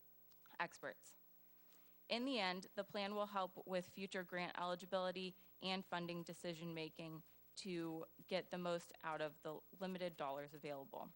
A big component of our effort is to use this as an opportunity to increase awareness in our community about road safety. The plan is currently in development and is planned to wrap up in summer 2025. Completing the plan is not the end, as implementation and education will remain ongoing. To help guide the plan, a regional safety steering committee has been formed. Members represent a variety of perspectives that each have their own influence or experience on the road network. To truly make a change, we must tackle road safety from all angles, including education, enforcement, emergency response, engineering, and emerging technologies. Together, this group provides valuable insights and will be champions in implementing strategies. We recently started our engagement activity to get feedback from the community. One tool we are using is an online interactive map where you can zoom in to specific locations around the region and add a comment on a road safety issue. Comments can be categorized by a specific mode or just be a general comment. This is helpful to get feedback on actual experiences at specific locations, as the recorded crash data may not capture areas that have near miss or otherwise uncomfortable environments. Many of you may know that your local road safety plan was recently adopted, and we are working to integrate the comments that were left for that plan into this so that it's not a duplicative effort, but one that's coordinated and making sure that what's already been, the input that the public has already provided is also incorporated into this plan, which is the regional one. So another form of engagement being used is an online survey. The survey asks questions about how people travel around the region, get their thoughts on road safety issues, and understanding the level of awareness that exists today.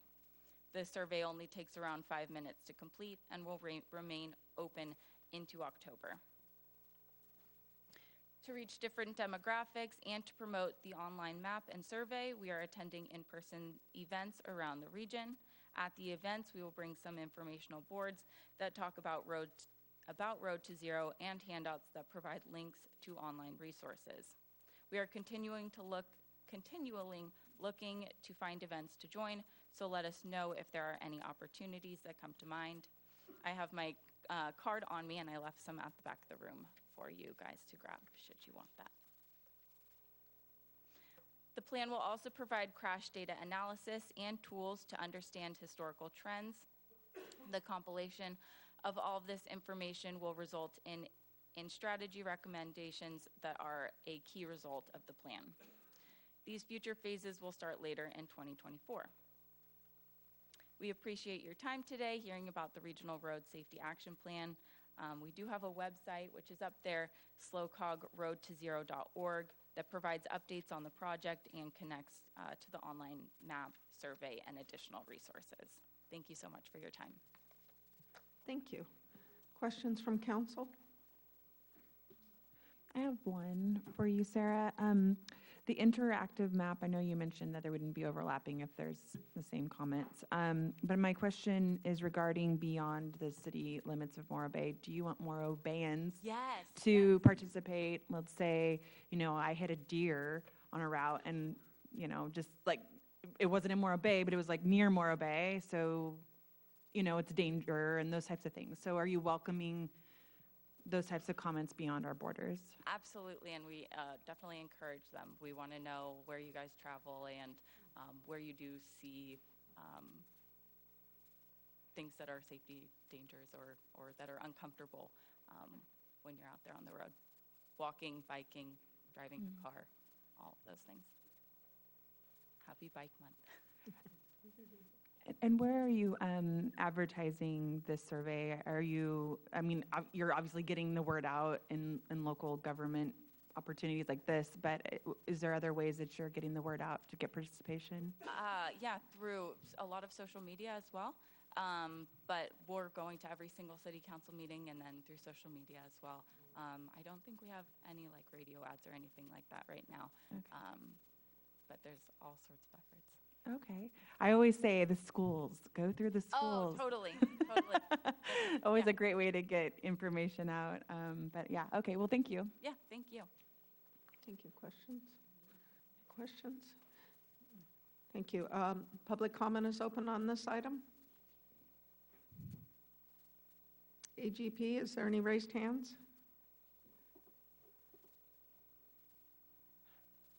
Madam Mayor, there are no raised hands. Thank you very much. With that, I will close this item and bring it back to council. This is a receive and file. Thank you so much for the presentation and for your time and for the literature you left. We appreciate that. With that, I will move on to item 9B, adoption of resolution approving engineering report and declaring intent to levy assessment for the Cloisters landscape and lighting. Mr. Qualick. Thank you, Mayor Wixom and members of the council. We bring these items to you in 3 parts every year, and the reason for that is with this item as well as the next, developments were put in the 1990s under the condition that the property owners are assessed annually to contribute to certain community benefits, in this case, Cloisters Park and other areas of the Cloisters development. And so each property owner within the Cloisters contributes $1,241.20 per year, and that totals to $148,944 just to maintain the Cloisters. I will note that amount does not fully pay for the maintenance service that the city provides to Cloisters Park, as well as to all the landscape medians and parkways around the Cloisters neighborhood as is required by our agreement with the Cloisters. But there has been previous council direction, I believe in 2004, that the general fund subsidizes any balance that is not paid for through the assessment for these activities. And so what you have here tonight is a request to adopt the resolution to approve the engineer's report. This is a necessary step in the process to levy the assessment. At a meeting in April, the City Council requested this engineer's report. It's now been provided.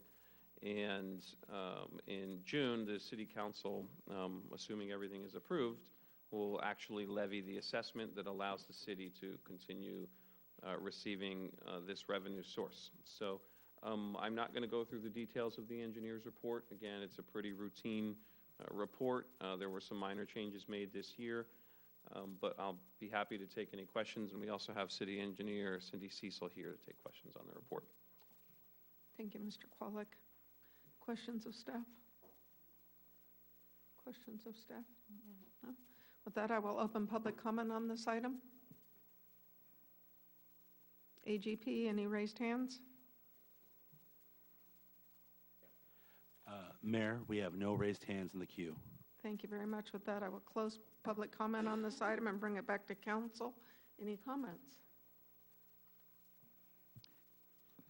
Only that I think because this is something that we receive on an annual basis, that most of the questions, I think when I first was appointed, I had like 50 questions for you, Greg.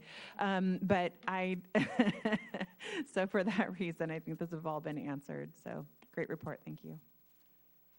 Thank you. I have one question. The two lots that are not yet developed, are those part of that assessment? Thank you for the question, and this is addressed at some point in the report.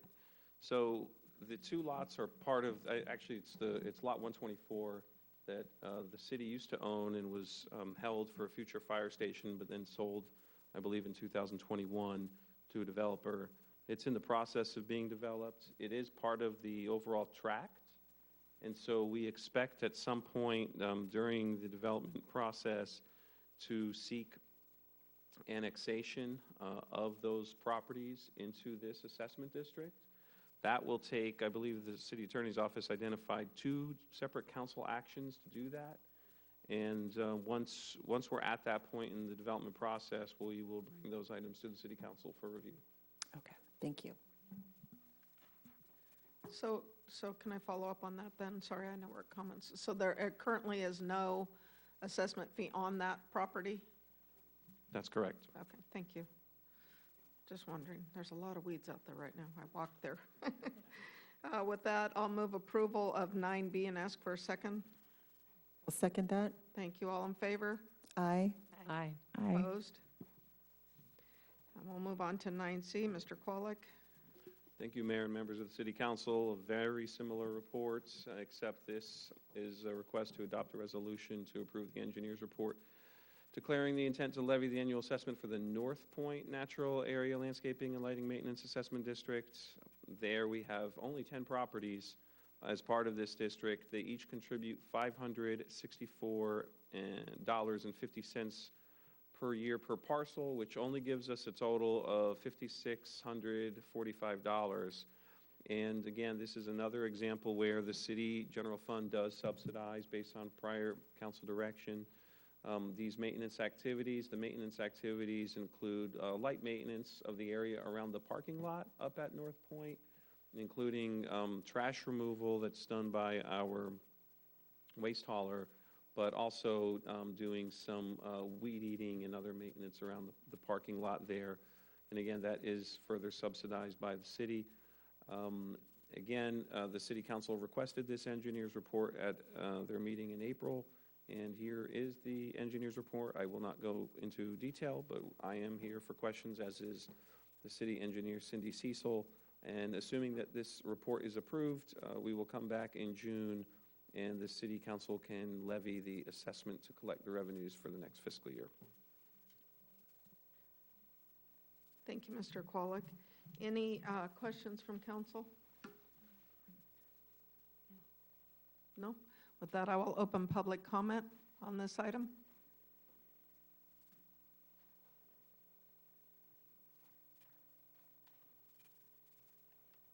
Thank you, Barry Brandon, Morro Bay. The North Point Road is part of a bicycle connection between Cayucas and Morro Bay. And the unfairness that I see of asking the citizens, 8 or 9 houses there, maybe it's 10, to support, take care of the street, pay the maintenance on that bikeway without some kind of a resolution. I know there's some litigation on it. I wonder if that's appropriate time to talk about that, because I think that really impacts the possible cost to those citizens. Thank you. Anyone else for public comment on this item? AGP, are there any raised hands? Mayor, there are no raised hands in the queue. Thank you very much. With that, I will close public comment and bring it back to council. Thank you for the comment, Mr. Brannon. I think that the assessment fee is separate from the intent to have a connector through the County and Coastal Commission. I don't know if you have any comment, Mr. Qualick, or response to that. Yes, thank you for the question, Mayor. I share your opinion that is a separate issue, that bike path proposes, and it's a county project, proposes to go down Toro Lane, a privately owned road, and that is based on a city easement that is not related to the maintenance of the North Point area that we're looking at today. Thank you for that, Mr. Qualick. With that, I will make a motion to approve item 9C and ask for a second. A second. Thank you. All in favor? Aye. Aye. Opposed? Aye. Motion carries. Break. We're going to take a 5-minute break before we do our last two items. Thank you.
Thank you, everyone. We're going to get back to it. We have 2 items left this evening.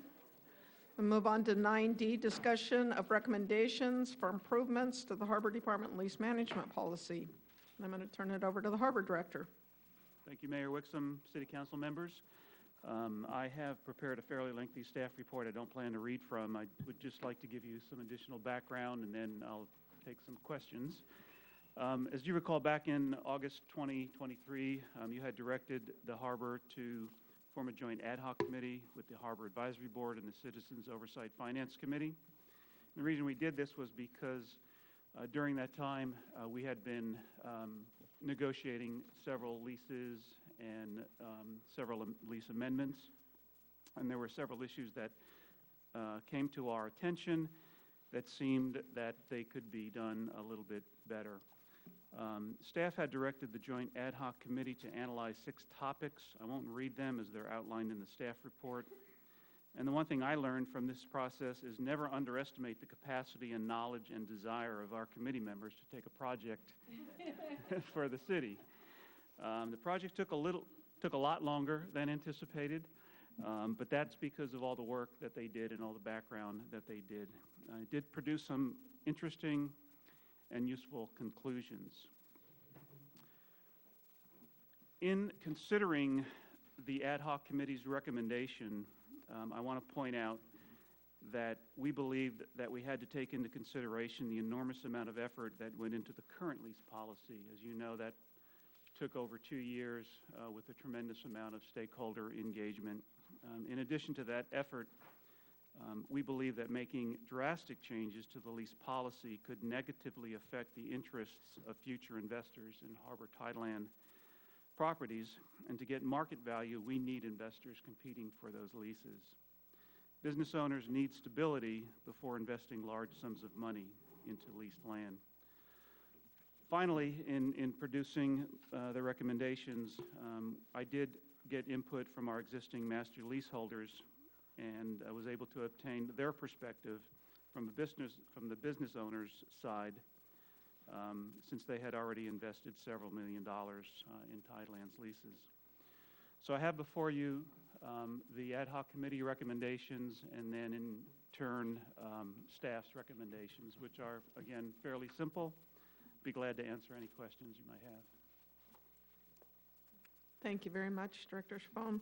I'd like to start out just by acknowledging Cal Myers, Stephen Peck, Mary Witowski, and Michael Aaron Woody, and thank you for your time and effort. I see Cal's here this evening. In reviewing this, Council had sent this to HAB and CFAC for some evaluations, and we really appreciate the time and attention you put into it. Thank you. Questions for the Director? To my left. Oh, Councilmember Edwards, any questions?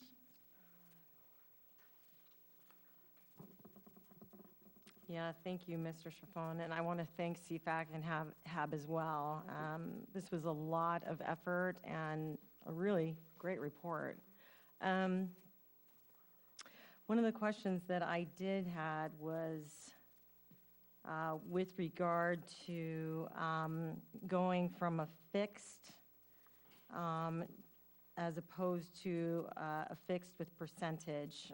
Just kind of a little discussion, I guess, if you will, about how we came to the 8% that was used.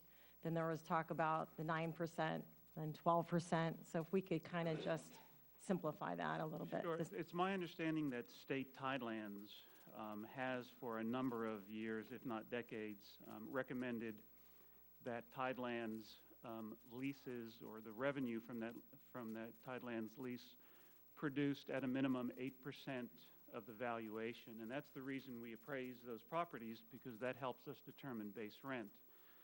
More recently, they have recommended 9%.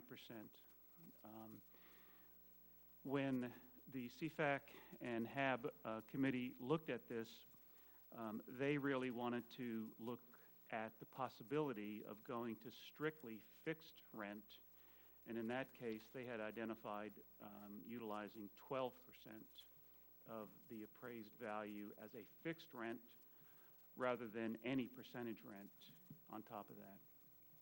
Does that answer your question? Yes, thank you. I know there was something, do we have some kind of vacancy reserve, so to speak, that when,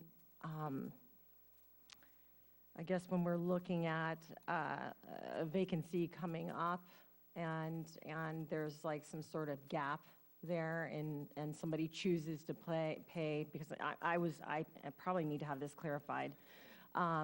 They can also choose to do, if they would like, a percentage, a fixed in percentage, or some combination thereof. Is that the case here as well, or? Are you referring to potentially new development? Yes. So my understanding with the lease policy, although it does call for 8% minimum plus percentage rent, as we have seen in the past, and as you have directed me in the past, we've used fixed rent. We've used fixed plus percentage rent, and we've used percentage minus base rent. So we still have all of those combinations, and I think keeping that flexibility will allow staff to make recommendations that we see that would be better for the harbor, and certainly allow council to review and negotiate on those items. Okay, thank you. Questions, Councilmember Burton? Not a question, but a comment. I'm impressed with the depth of the work that's done here. A lot of thinking went into this, and I thank you for that. I think you can thank them. They did all of the thinking, yes. You are who's here representing Right. it, so. So, thank you. I'd like to point one item out. They made a recommendation of reviewing the appraisal process, and it was a good recommendation. And actually what happened during this process, as they were reviewing it, our former appraiser had decided to retire. So we were forced to make that decision over the last several months. And we went out to the market and looked at appraisers and tried to identify appraisers that knew and understood Tidelands leases. There's not a lot out there that do that, and even getting an appraiser to consider doing that was not an easy task. But we did have to find an appraiser because we had 5 leases that had an appraisal coming up in the last couple of months. We did find an appraiser that we were able to engage for those 5 appraisals. And as a result of those 5 appraisals with an MAI appraiser who was taking into consideration the value of waterfront, and that's where we feel we were missing the opportunity, was the value of waterfront. We've already seen base rents increase about $50,000 over those 5 leases. So we feel like that was a good recommendation. We've already had to implement it by design, and we believe it is going to have some impact on harbor revenue. Say that again, how each, like per lease, 15,000? Total. Total. Yeah. And I was going to ask, where it says it is recommended that any new appraiser look at both the income approach, revenue generating capacity of the land to determine its base rent, as well as comparable sales with adjustments. Is that, and this is the same approach that the state lands uses. Can you speak a little more on that? Sure. So the income approach, and I talked with the appraisers regarding the income approach to an appraisal, and that is not so much done on raw land when you don't have income. It's usually done when you have an existing property producing income where you're going to sell the property or you're trying to appraise it for a bank loan. What our appraiser does is the highest and best use of the property. So it's somewhat taking into account income, but not specific income. It's basically looking at highest and best use of that property and appraising it at the highest value. So in a property like, can you use an example of like some of the leases that have come up recently, like where we would use the income approach versus the...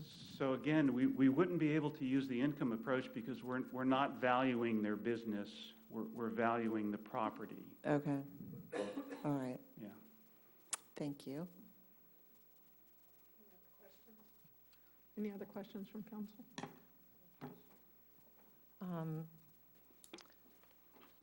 Could you also speak to, because I know that if we did, we're looking at a single flat rate, we usually, we're looking at alcohol, retail goods, we separate that out. Is there any advantage to not defining everything, but taking a gross percentage and offering that as an option instead of making this so complicated for ourselves? And I mean, I'm not even sure how we audit or keep track or enforce anything like this anyway. And that's a great question. As you know, it's been difficult. It's been very difficult to audit some of the leases. If you look, the last two items, recommendations are to evaluate using a single % rent for all sales. So my recommendation is we don't implement that now without further information. Maybe if you would like to direct us to continue the ad hoc committee or at a later date look at that. I think there are a lot of possible unintended consequences of that. We want to make certain we don't go down any of those paths without full evaluation.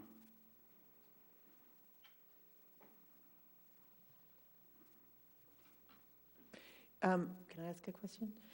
So under, I'm not sure which one I'm looking at, but it says here that 2/3 of the leaseholders have marginal businesses. Oh, this is the ad hocs. Yeah. Can you speak on this, or? I can speak on that. So we have about, it's approximately half the leaseholders do not pay percentage rent. They're paying base rent. So part of the dilemma we have is existing leaseholders that may not be running either the best business or the best business model for those locations. They do have long-term leases. Our opportunity is going to be the appraisal that occurs every 5 years and potentially increase land values. Is there any way to put language in these leases that requires them to get to that rent? Like requires them to get to percentage rent, or it risks their lease? I'm looking at the city attorney on that. So the existing leases that we have right now are subject to mutual amendment. We can't just amend them unilaterally. For upcoming leases, we certainly could work with language like you're proposing, Councilmember Landrum. The logic over the years for having the percentage rent, I believe, was that, if the business does well, the city does well. If the business isn't doing well, then their rent's going to be a little bit lower. Sure, I mean, whatever the city wants to propose that makes sense, we could definitely do what you're proposing, that, we're encouraging them to get to the place where they're paying percentage rent. How we incentivize that or penalize that would just be the language that we use in the lease. I know that there's been discussion, one of the reasons for going to just fixed rent is to simplify everything. But yes, that is something that certainly we could propose for new leases or when new leases come up. It seems like it would be a good idea to make it be more competitive between the leaseholders. I mean, because there are some that are paying percentage rent and kind of holding the others to that bar, in some way. I don't know how to do that, but. I think, yeah, and those are all good comments and good questions.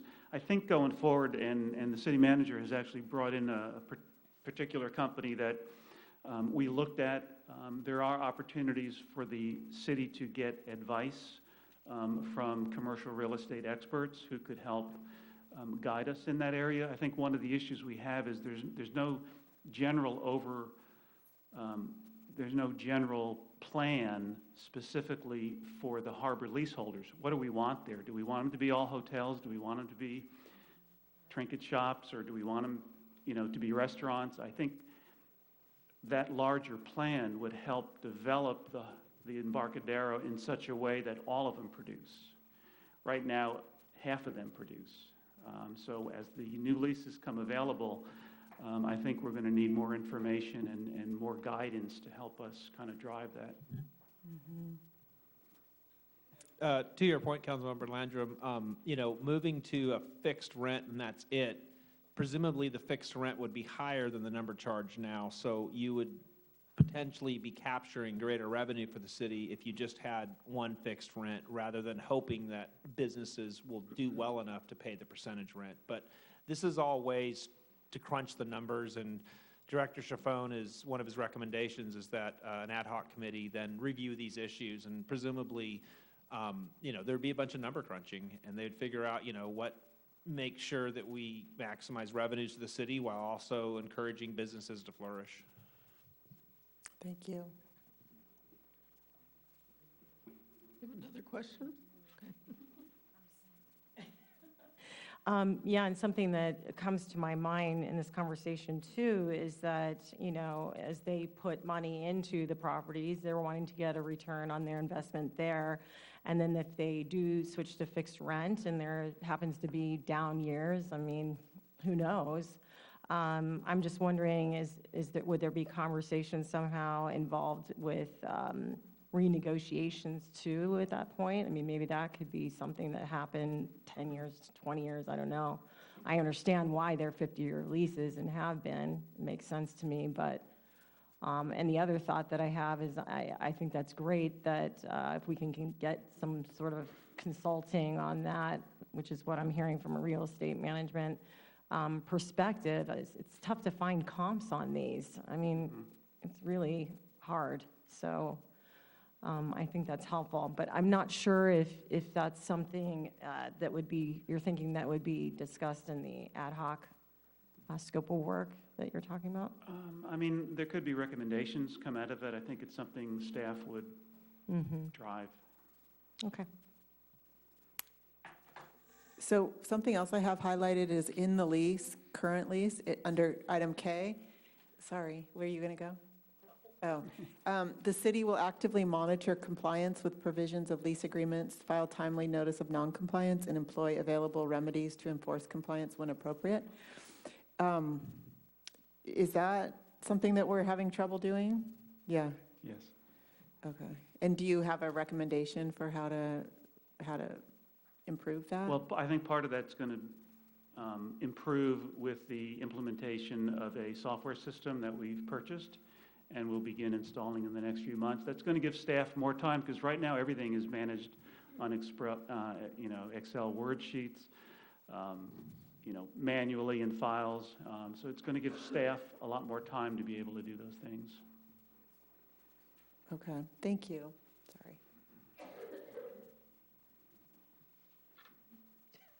Any more questions from council? Public comment is open on this item.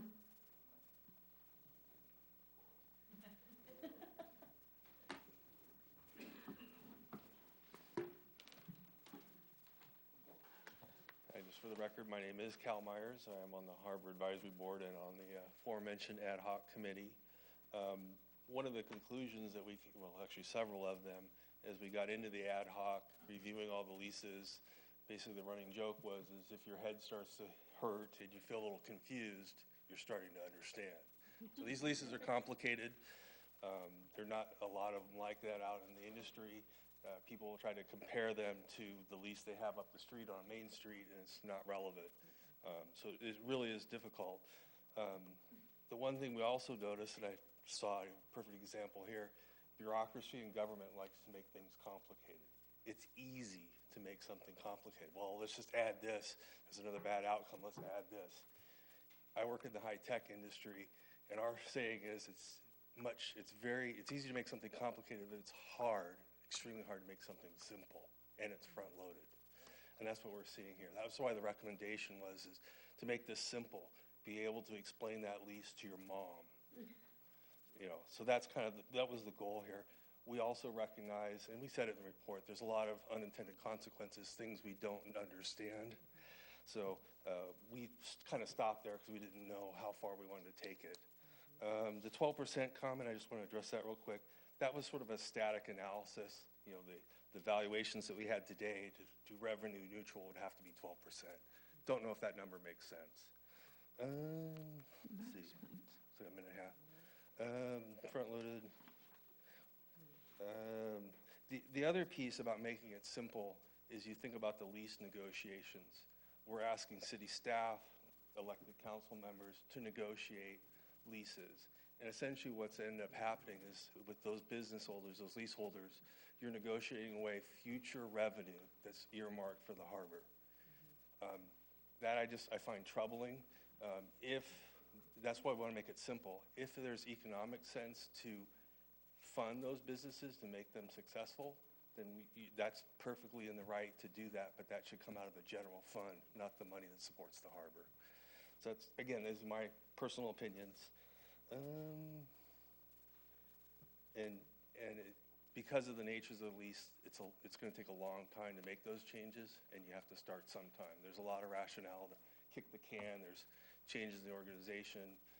There's an election around the corner. It's easy to delay, but you have to start sometimes if you want to make changes. Thank you.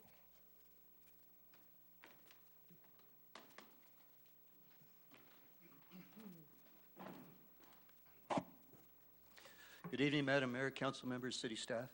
My name is Jeff Eccles, resident of North Morro Bay. I've spent a lot of years on that waterfront. I served on your Harbor Advisory Board 10 or 12 years ago for 4 years, 2 years as chair as well. First off, I want to thank the ad hoc committee for the excellent work they did in their report. I wholeheartedly endorse all of their recommendations.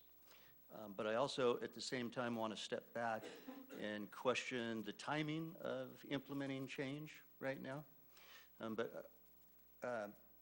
Change is, as Cal just mentioned, it's extremely important because I'm going to just present a couple of facts to you relative to the lease management policy in this process. The first fact is just that the percentage rent model does not work. I was a sub down there for 7 years. As soon as I could get off that side of the street, I got my retail shop away from that side and did better. And it just doesn't work for the sub-leaseholders. In the ad hoc report, it says the city's percentage rent lease provisions are the most complex of any surveyed on the California coast. That's some more evidence that it doesn't work. Another fact that it doesn't work is presented in our good director's report.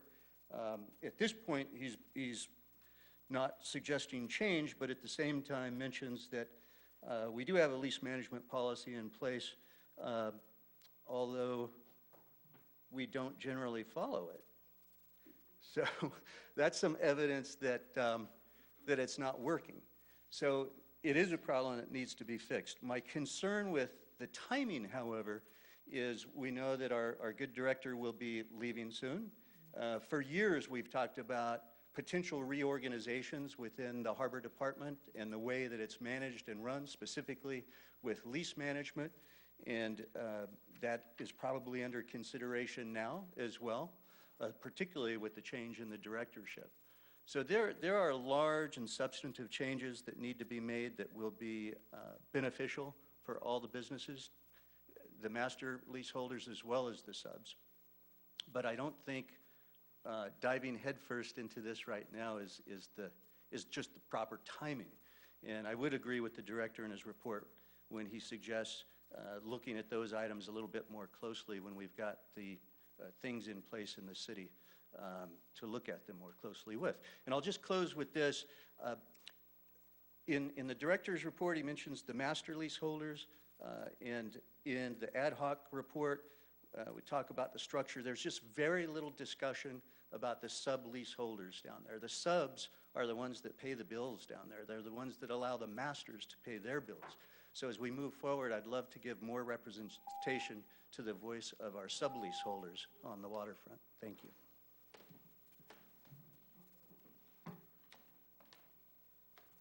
Good evening, Terry Simons once again. This time I'm speaking as a subleaseholder, but not the kind of subleaseholder that you're thinking. I don't sell trinkets to the tourists. I have a boat in a marina that's a lease. I've been in this marina for 15 years. I've had 3 different owners of that marina, and each time the marina has transferred, it's transferred at twice the value of the previous owner's position. Each time the new owner has come in, having, in my opinion, overpaid for it, The obvious solution has been to raise the rents on all the slips. I wish Mobile Home Linda were here, because as a boat owner in Morro Bay, there is no place to go. And if you are in a slip, in a marina that's a lease from the city, and the city provides nothing in the overriding lease for your facility, you're at the mercy of the master leaseholder. And if they need to raise more revenue because of whatever bad decision on their part to overpay for the property or whatever, you're the one that's going to pay the bills. I would really, really hope that going forward, I know this is not a big issue, but there's a lot of boats along all of these frontages, that the city would take a closer look at the dilemma of the sublease holders, particularly the marine side sublease holders, and their inability. We can't just pack up and leave. It's really easy to say, well, just go find another slip. Well, good luck. Well, just sell your boat. Well, good luck. Move your boat to Avila Beach. Really? Not a good solution. So I would hope that going forward with this overall lease review, there would be a review of the impacts, as Jeff just spoke, to the sub-lease holders, because most of us are at the mercy of the master leaseholders, that without controls on the master leases protecting the sublease holders, we have a tough time. And I will say, as a yacht owner, I probably don't garner a lot of sympathy that I'm having a hard time with the doubling every 3 years of my slip rent, but it is a factor for a lot of people. We're not all rich yacht owners. Thank you.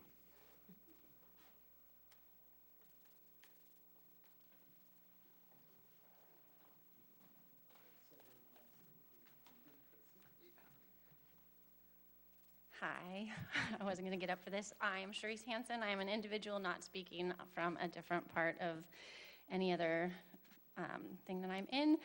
I just wanted to say that as far as the 33, I kind of want to know, you said 50% are non-performing. I would like to really understand, does that do the nonprofits such as Yacht Club and Coast Guard? And then there's also 3 properties that are in the permit process that are actually developing. So on the brighter side of life, maybe some of that is more like 20 to 25% of non-performing, because we really need to know who it is that this is going to affect. And then as far as an increase with the new evaluation, business owners, anybody has like their budget and how they plan for things. And so from that perspective, I would just like to say, even though it wouldn't affect me personally, but for others, that you have an increase of a max of 10% in any given time period, because you need to understand that you need to grow and make that money. So if all of a sudden it's a 50% increase because of a new evaluation from a new appraiser, I think that it's still important to be supportive of the businesses that are there and let them have the ability to grow up to that higher percentage rent or base rent. Thank you. Anyone else for public comment on this item? AGP, are there any raised hands?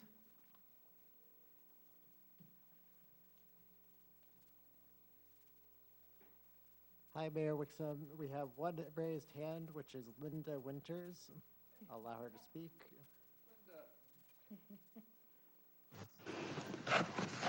Hi, Terry.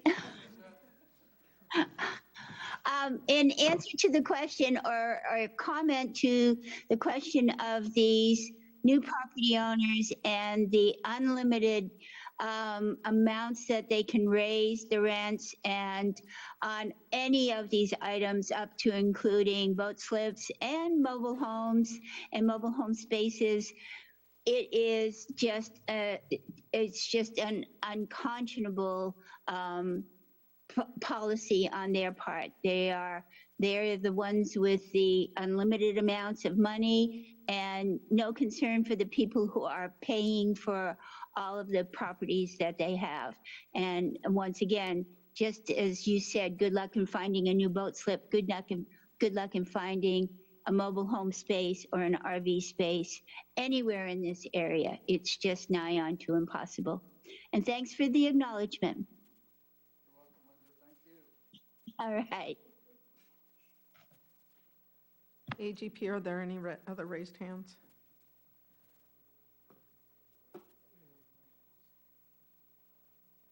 Thank you. No other raised hands in the queue. Thank you very much. With that, I'll close public comment and bring it back to council. Comments? I can start. I think that that's a really important, I would support that the subcommittee study the sublease situation and the impacts to sublease holders. I don't think they, it's my understanding that they really weren't able to get into that. I don't believe they did. Yeah, I think that's an important component of this all. For me personally, it's hard for me to conceptualize everything without a comprehensive list of the leases. And, you know, I would like to see that like all as a whole piece. In fact, when we're being asked to decide on a new lease, it's hard to even do that without everything's just so separate, and it seems like we should be able to look at it all as a whole, and then we could make better decisions.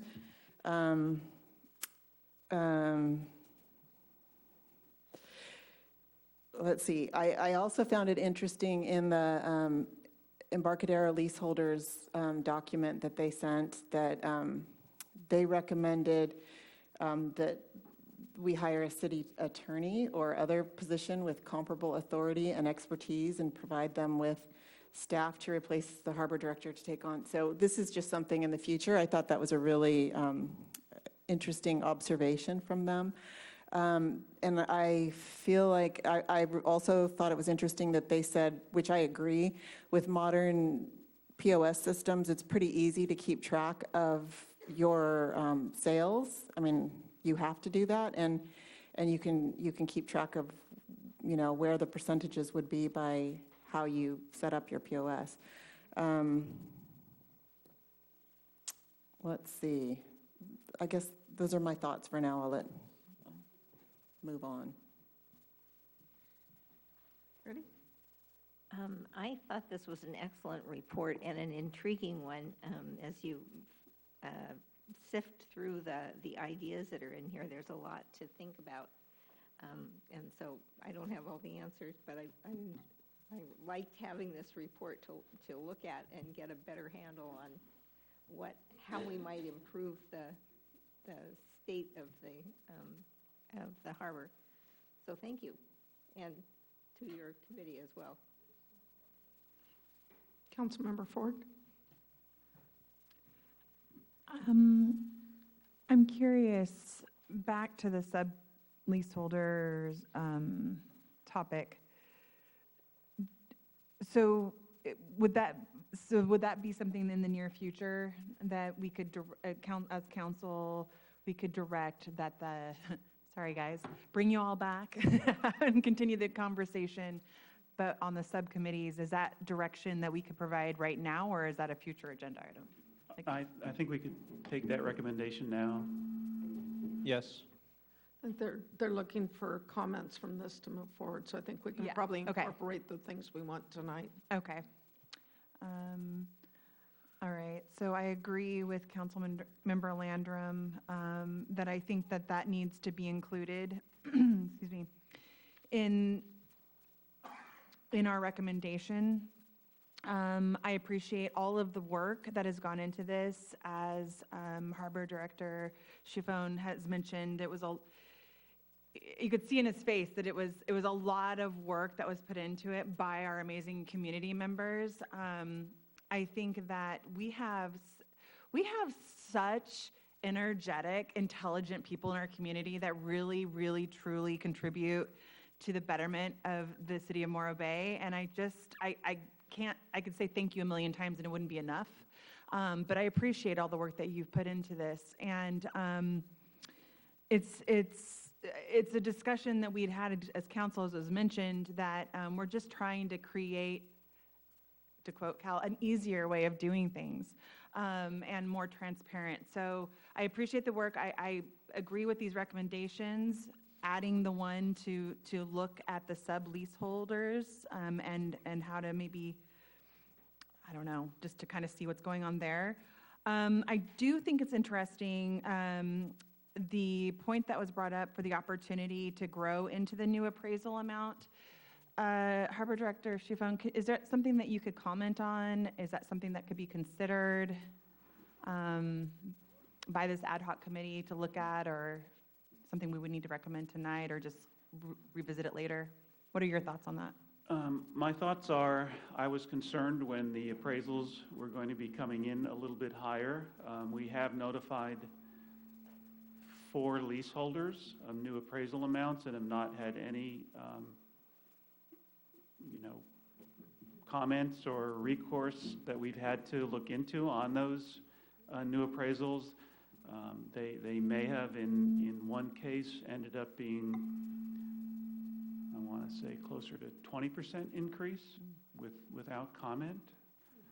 I think we always have the opportunity to look at that. I think that might be my microphone, I'm not sure. So we always have the opportunity to look at that, bring it to closed session, and make a different decision if that becomes an issue. Okay, so kind of a case-by-case basis? Mm-hmm. All right. I think that's definitely something to consider, and I appreciate that comment from our community. Yeah, I don't have any other comments at this time. Councilmember Edwards. As I'm looking down the list here, I think we've touched pretty much everything. Appraisal process. I am also, having been a sub-leasee myself before, I can understand the complications of that at times, and being somewhat at the mercy of a leaseholder myself, and it's not necessarily a nice place to be. So I do feel that that would be definitely a good part of the discussion to include if we continue with the current ad hoc committee, which probably needs to be discussed, that it would be the current one. Members of, I believe, 2 members of CFAC, 2 members of Harbor, correct? Correct. Yeah. Thank you.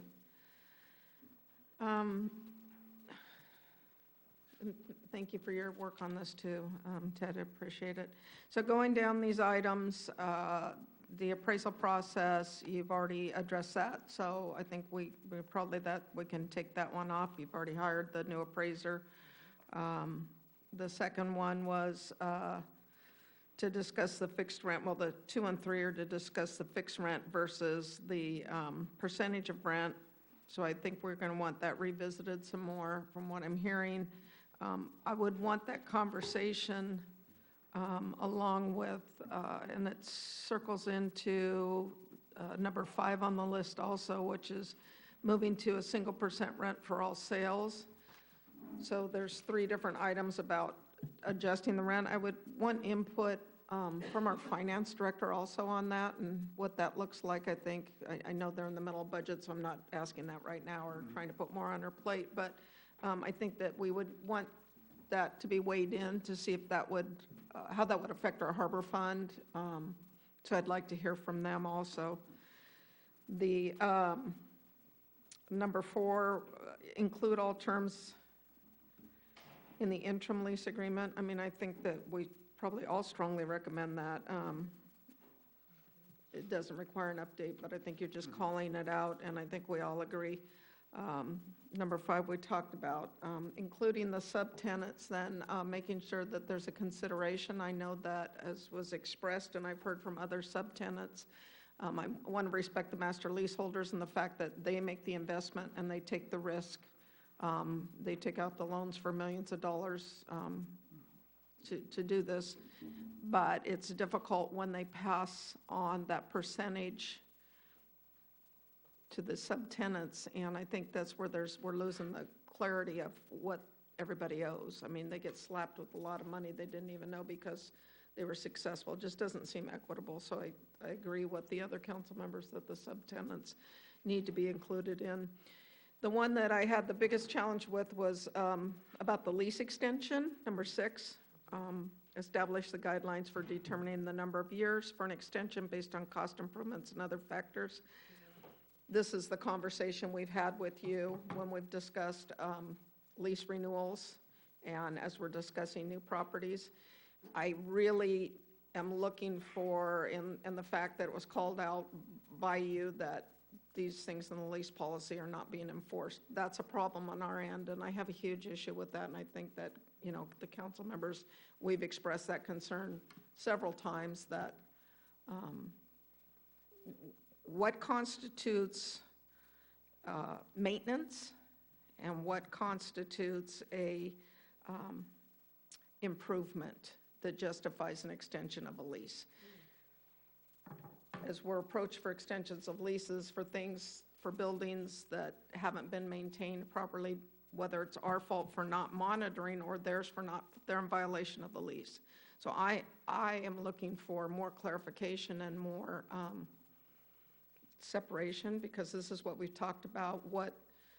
How many more years do you get if you spend $100,000? Do you get 5 more years or 10 more years? What are the benchmarks? And I want it defined that maintenance that's been deferred and not done, that's expected of the building, whether it's replacing your roof or your floor or painting or siding or things that are required in their master lease, don't become negotiable items for extensions. I don't think that's the right way to look at that, and that's I think been really convoluted. And one other thing that we talked about, and I'd like to, as we're looking at new leases and lease renewals, ask is about establishing a Harbor Walk Fund for those businesses that have been required to invest into a Harbor Walk, but for one reason or another, you know, you have a new property that, you know, just opened up, they paid for the Harbor Walk, they built it, they invested, and there's others that go into their lease because of location or some other circumstance, you know, 10 years, 20 years, 30 years, and then as we go to renew them, where's the money? Are we just going to carry it over? It hasn't been done. The city should have control of that money in an account, and so I'd like to look into that a little more too.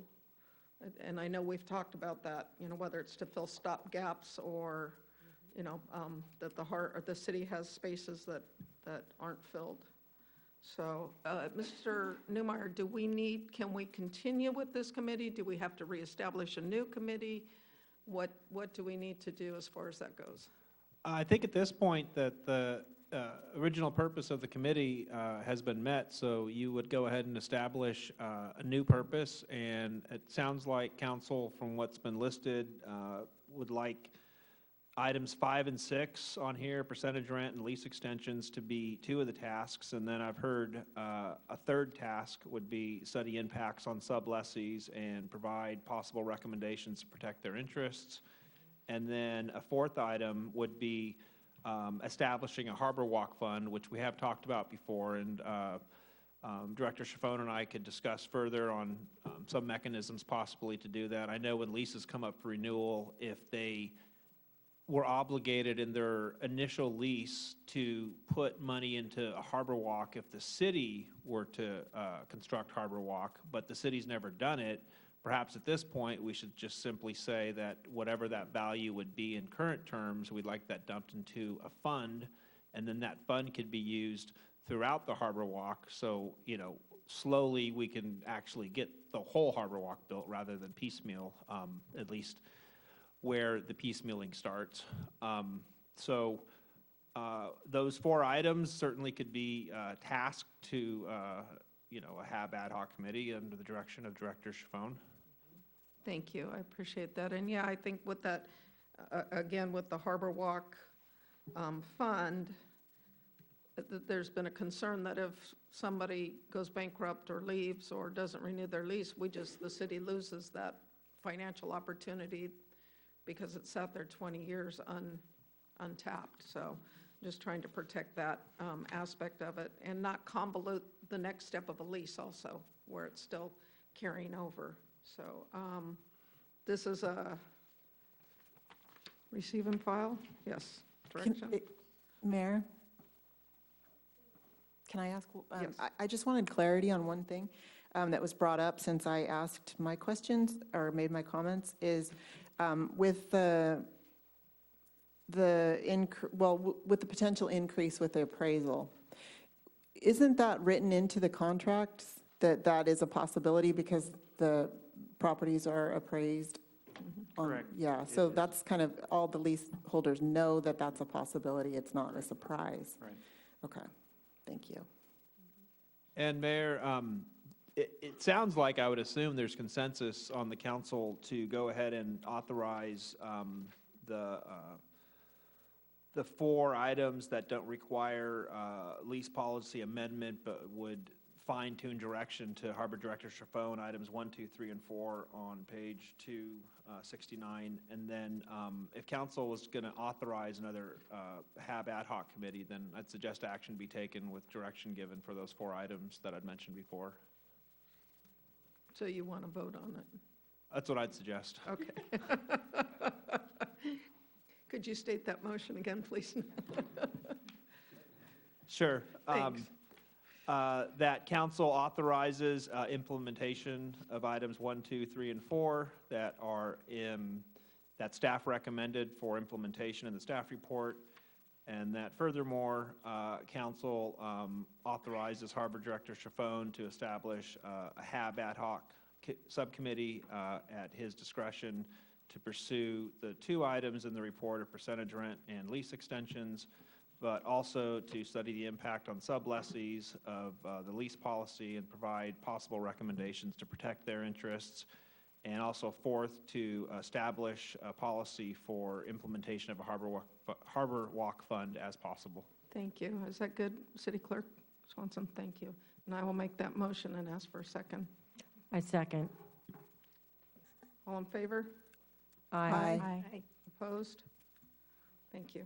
Thank you, Mr. Newmeyer, simplifying my job a bit. Our last item of the evening, we're moving on to 9E. Honorable Mayor, I'm going to practice saying that, Harbor Director Chaffone, you didn't even hear it. I'm not going to refer to her as Honorable Mayor. I should have always done that. I am going to recuse myself from this item because of potential economic conflict. Thank you.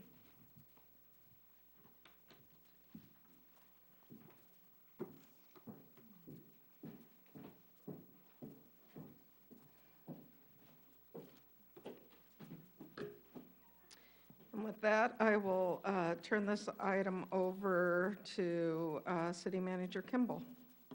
Thank you, Mayor.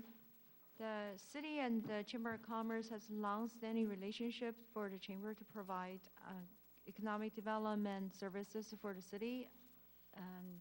The current contract expires on June 30th, and this was a 3-year contract.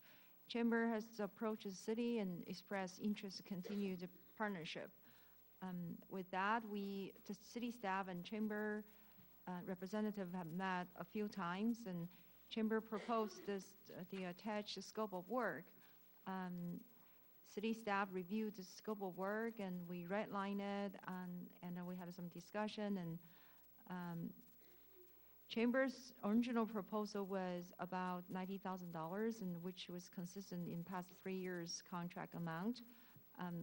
Upon review, staff recommended $50,500, and Chamber after provided a revised scope of work after the publication of the agenda by increased the $50,500 by $1,000. So this is before the City Council, is solely for Council's discussion. I know the Chamber interim CEO is online, and she has a presentation to make, and we'll stop here. And the second piece of this is the lease for the building, and then we can discuss that when we come to that, Mayor. Thank you. Are you there, Jocelyn?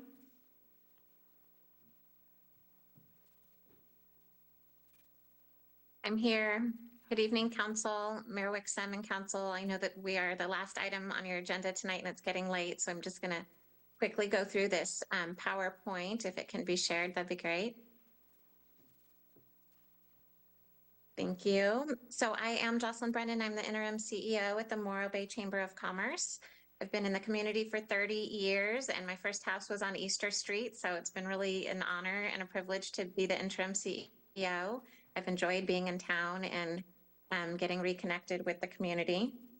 I was the CEO for the South County Chambers of Commerce before starting my business, and we had an economic development contract with the city of Grover Beach, and which is another coastal community such as yours, and we had a very successful contract, so I think that is part of why they sought my services to be the interim.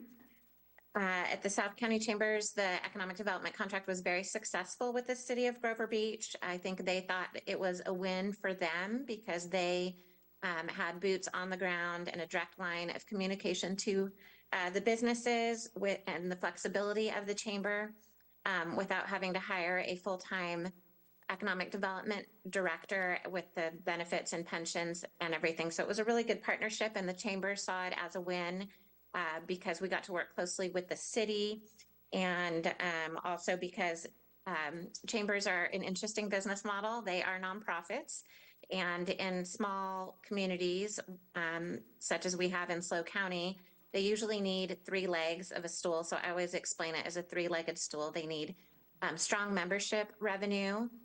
They need usually some sort of events and fundraising, and they also need some sort of contract for services to keep their stool upright. And so it really can be a win-win partnership. The history of this contract with Morro Bay, I'm somewhat familiar with. I wasn't there at the origin, but from what I understand during COVID, the city and the chamber were really leaning on each other and working hand in hand, and the contract was started. The way that it is structured, the previous contract, is that the city is really buying some of the chamber's staff time, and there was a scope of services, and every month there is a report sent to the city on the activities, the economic development activities that have been performed in that month, and then the city is invoiced. Traditionally, we have not billed for any other outside expenses as far as mileage, materials, things like that. I did meet with City Manager Kimball, the finance director, and the interim community development director, and they did ask for a more structured and measurable and specific contract going forward. So that is what you have before you. But before I get into that, I thought I would just do a quick summary of activities from the previous contract before I get into the specifics of the proposal. And I thought I'd talk just a little bit about who we are, what we do, what our businesses have asked of us, and some of the highlights from the previous contract. So on the next slide, you'll see our by the numbers. It's probably pretty hard to read, and I will not read it, but I just thought I wanted to highlight 2 things. One is our Breakfast on the Bay was begun in 2023, and we had over 500 attendees. And in 2024, it's already growing, and we did add a virtual option. So we're really happy about that, and we're glad to see it so well attended. We also had 75% growth in our shop sip and stroll. And already in 2024, we're seeing continued growth in that, and the businesses really appreciate it because we put customers in their door and provide that foot traffic and try to do it sort of in a time when, they're not already busy on the weekend in the summer or something like that. This last shop sip and stroll that we had on the Embarcadero was the most successful to date. And it was a great collaboration with Visit Morro Bay because we timed it with the Kite Festival weekend. So hopefully they saw some additional heads in beds, additional stays, doing that on the Friday night of the Kite Festival weekend. Next, so who we are. We are, as I said, an independent nonprofit 501c6. We have 12 members on our board of directors, a really great board of directors. We have 3 full-time staff. We have a 13-member governmental affairs committee that I've been really involved with WACE and all the chambers on the Central Coast. And I will say that this government affairs committee is one of the strongest that I've ever seen. They do a lot of homework and provide a lot of advice to the city on policy. We have an 8-member ambassador committee, and 84% of our chamber staff, board, and committee members live and vote in Morro Bay. We have over 300 members that represent over 2,800 employees. Next. So we do an annual survey with WACE, the Western Association of Chamber Executives. They survey all the chambers in the Western United States, and we're very proud of the fact that we always score above average as far as member satisfaction. But what I wanted to show you on this slide is who are we serving? So you see that green bar there. 60%, a little over 60% of our members have 5 or fewer employees. So we really serve small businesses. And I know there's a lot of things going on in Morro Bay, big projects, big companies, but what the chamber has always done and continues to do is really serve those small business owners. Next. We do have an amazing communications program. These are some of our statistics. We have a big reach. And again, the small businesses really appreciate that because a lot of times they do not have a marketing budget and they do not have a communications social media person. And so we really promote the businesses and they do appreciate it. Next.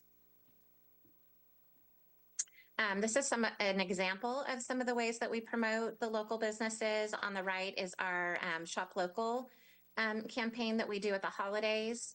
And then on the left is a video. So I don't know how it's appearing on your screen, but it's a video of our business walks, and the businesses really appreciate that. So I just wanted to provide a couple examples that we do a lot more than that as far as communication, but those are 2 examples. Next.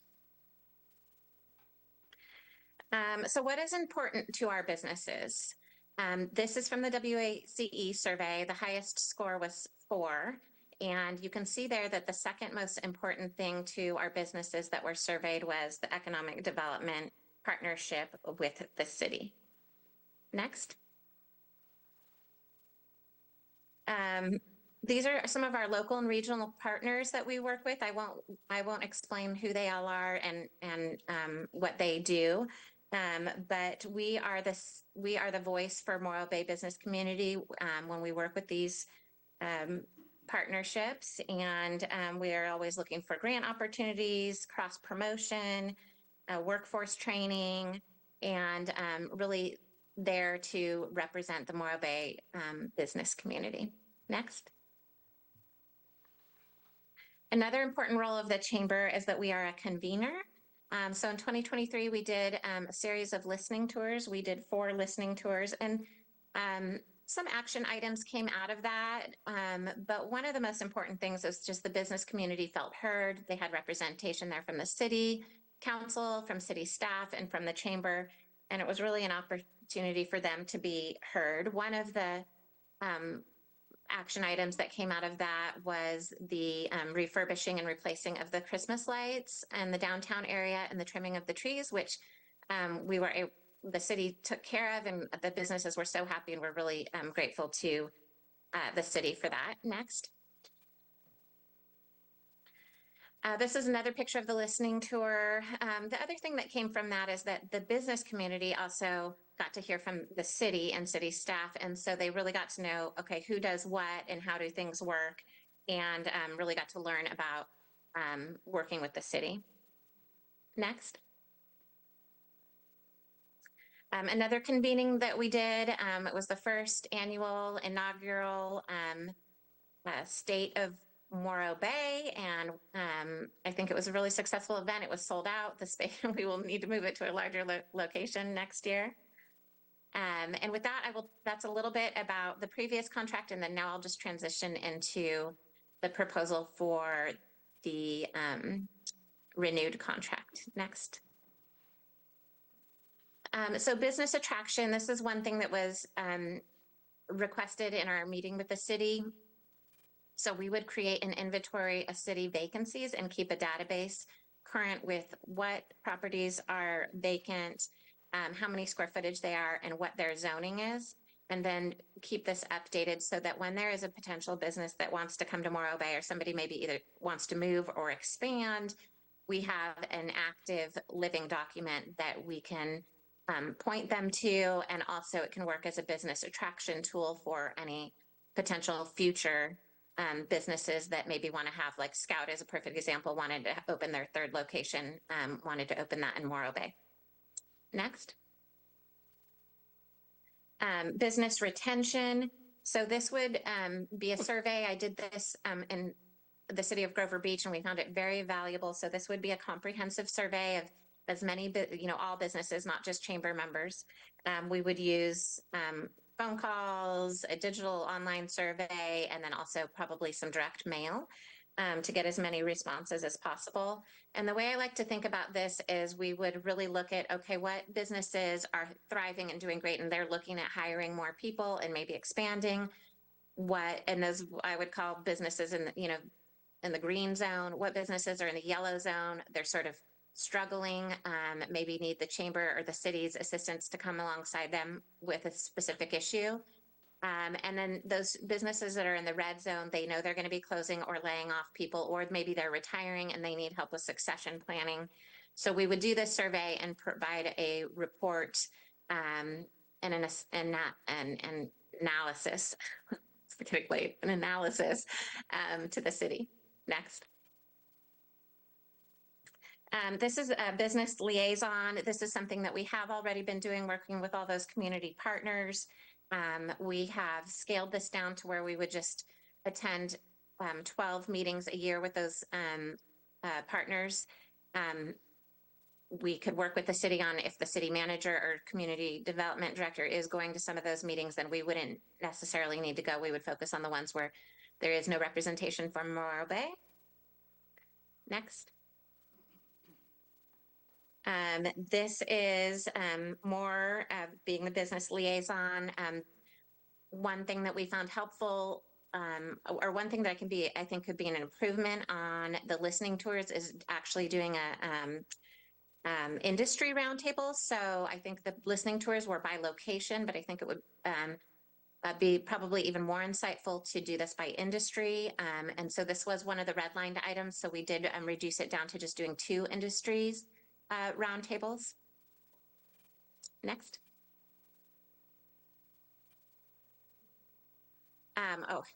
The one thing, can we go back one slide? I realized that one slide is missing, and that was the New Day in Morro Bay. So this was begun in 2023, and this was working with the city on their permitting and development application process, and trying to work with the development community and the city on improving that. And improving the reputation of doing business in the city. And so we would continue that work. The Government Affairs Committee just reviewed this.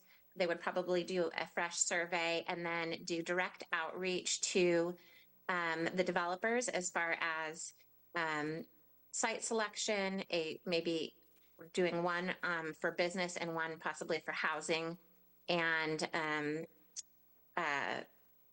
working with both of those developers to sit down with the city and go through like a pre-app appointment and a pro forma. Okay, now we can move to the next slide, which I would be a really bad interim CEO if I didn't invite you all to our annual gala, where we are recognizing Dutchman's for Business of the Year. Next. Ed Frawley for the Living Treasure. Next. Infinite Music for Nonprofit of the Year. Next. And finally, John Elliott as Citizen of the Year. So we hope that you can join us. We are almost sold out. So if you have not gotten your tickets, for those of you at home, online, and to the council as well, we hope that you can join us. That's May 31st at the Community Center. Next slide. So I just wanted to wrap up by saying that I think the Chamber and City partnership has really been great. You have a very strong chamber in Morro Bay. It's been a pleasure to work with them. As I said, you have the strong board of directors, Government Affairs Committee, Ambassador Committee, and very strong staff who are both local Morro Bay people and it's amazing to me. They know, between the two of them, they know everybody. So they've been a huge help to me. This is a contract for services that allows the city and business community to have a strong chamber. Without opportunities like this, a chamber with only 300 businesses would not even be able to have a full-time employee. I have to say that we had a really good interview process, and we thank the city for participating in that for the permanent CEO role. Unfortunately, we've had to go back out for recruitment, but this economic development contract is part of the job description, and we would not hire anyone who we're not confident could deliver on the key performance indicators in this contract going forward. And then I know that it's a separate item, but as far as the office lease goes, the three of us, one of the three of us is almost always there. We do have, we have the mixers and we're out and about, but someone's always there, and we do answer a lot of requests at that location. So I just wanted to add that in, and I'm available for questions, and thank you. Thank you. Excuse me. Thank you, Jocelyn. Questions, Councilmember Edwards? No questions? Questions, Councilmember Barton? No questions, just a great report. Thank you. Questions, Councilmember Landrum? Hi, Jocelyn. So you mentioned Shop, Sip, and Stroll. Is that available for all businesses, or do you have to be a chamber member to be a participant in that? We are always looking for more people to participate. So I think the struggle isn't limited. We're not turning anyone away.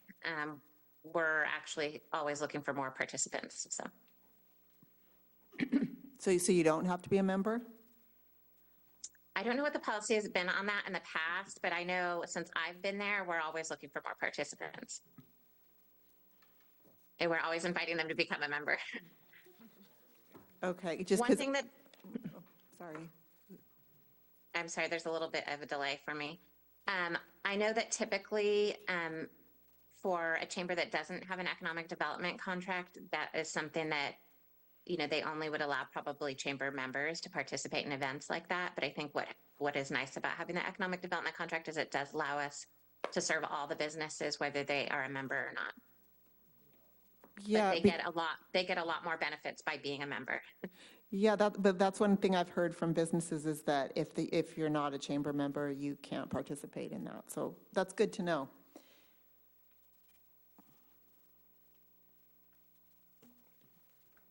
Any other questions? I have a couple questions, Jocelyn. Thank you.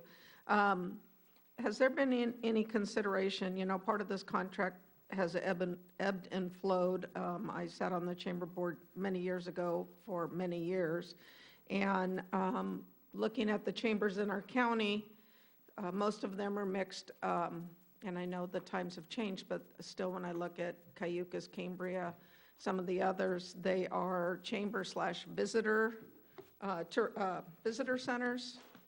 So I'm wondering if the chamber has made any consideration to look into partnership with Visit Morro Bay as far as the tourism aspect, and that feeds into a lot of the comments I hear from people is a frustration about the office is locked and no one is there, and was during COVID, but it's never reopened. And so I wonder if you could address those couple questions. Yeah, so one thing that I've noticed is that we are there, but we're not there Monday through Friday, 9 to 5. But it's not the ideal location, actually, probably for a visitor center. So one of the ideas that we have talked about at the chamber is having some, other location that's more of a, a lot of visitor centers doing this now where they have a digital display of all the information. They have QR codes for everything. And maybe it's only staffed in the summer on the weekends. It's not 7 days a week. When I was at the South County Chambers, we opened one of the California Welcome Centers. and did digital displays, and the businesses love it because they could put together something for their own business that's on a loop, and the tourists can see it any time of day, even if they're, walking around downtown at 8 o'clock at night when normally a staff person wouldn't be there. So those are the discussions we've had. We have talked a little bit to Visit Morro Bay about it, but nothing official. Thank you. I'm just looking at the diversification because the city also is in conversation as we move into budgets and staffing things at looking at, what level of economic development we need regarding waterfront and things like that, and the potential of filling that position of an economic development person within the city, balancing, what the chamber's doing with what, the level of what we're looking at we might need for the city is beyond I think, what you guys are doing. So yeah, just wondering if you're looking into diversification for other options for financing as well as the cities. I'm going to open public comment. I'm going to save the rest of my questions and comments till afterwards. I do have 2 speaker slips, Judy Salamanca and Judy and Ray. Thank you. I was actually hoping that Terry would go first. I'm happy to go first. I would usually do my rebuttal, but first of all, thank you, Madam Mayor, and esteemed council and staff and what's left of our community. Okay, but first of all, I want to thank Jocelyn because, we've been to many presentations here. That was as good as you're going to get. Okay, so Jocelyn knows what she's doing when she's doing it. I was so happy that with Erica leaving and, we got a great interim, and hopefully we'll get a great permanent soon. I'm speaking on behalf of Ray Reardon, okay, because, I'm a 8-year resident of Morro Bay. I'm recently retired, okay, so I am now an individual member of the Morro Bay Chamber. But one of the things I have done in my 50-year career is I'm a math guy. And basically, really, when it comes down to it, trying to think that you're going to hire somebody as somebody for economic development, what you're not going to get is between our board and between our government affairs committee, you've got over 600 years experience as senior level management, as people who've owned businesses, people who've run $1-million companies.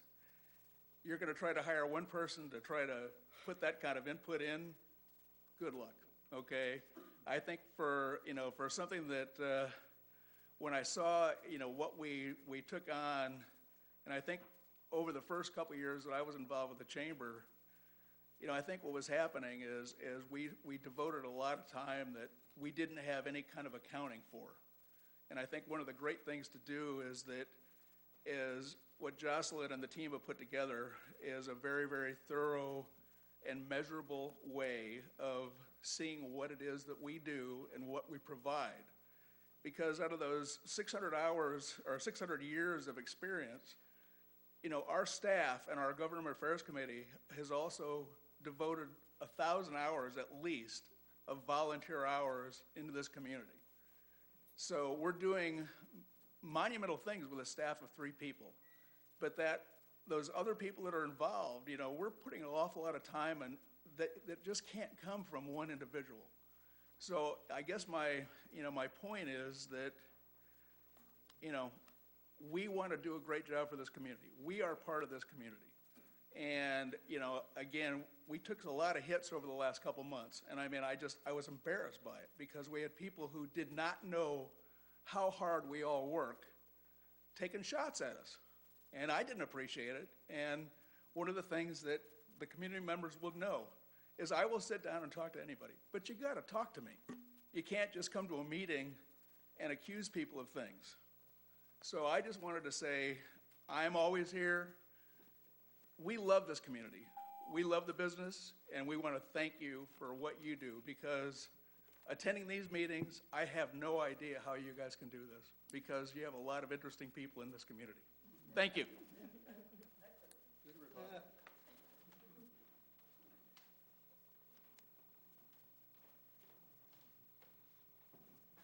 Madam Mayor and council members, Judy Salamanca. I am a 22, I think, a year resident now of Morro Bay.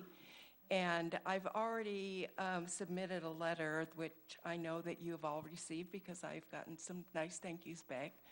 But I wanted just to reference that in 2020 is when the original contract and the partnership developed with the city. And it was after that time that I asked to become involved in the Chamber of Commerce. And it was because of that development contract and the Governmental Affairs Committee, where we're looking at and planning on taking care of our businesses, growing those businesses, and for me, even further than that, outreaching the appropriate businesses that we want to come to Morro Bay if they're thinking and considering that. I believe now, 3 years we've had the contract, we've been working out the bugs, and it's time to continue this partnership, grow it, and see how we can develop both what we need, what you need, what the council needs, the city needs, and appropriately work on this partnership for the betterment of Morro Bay. Thank you.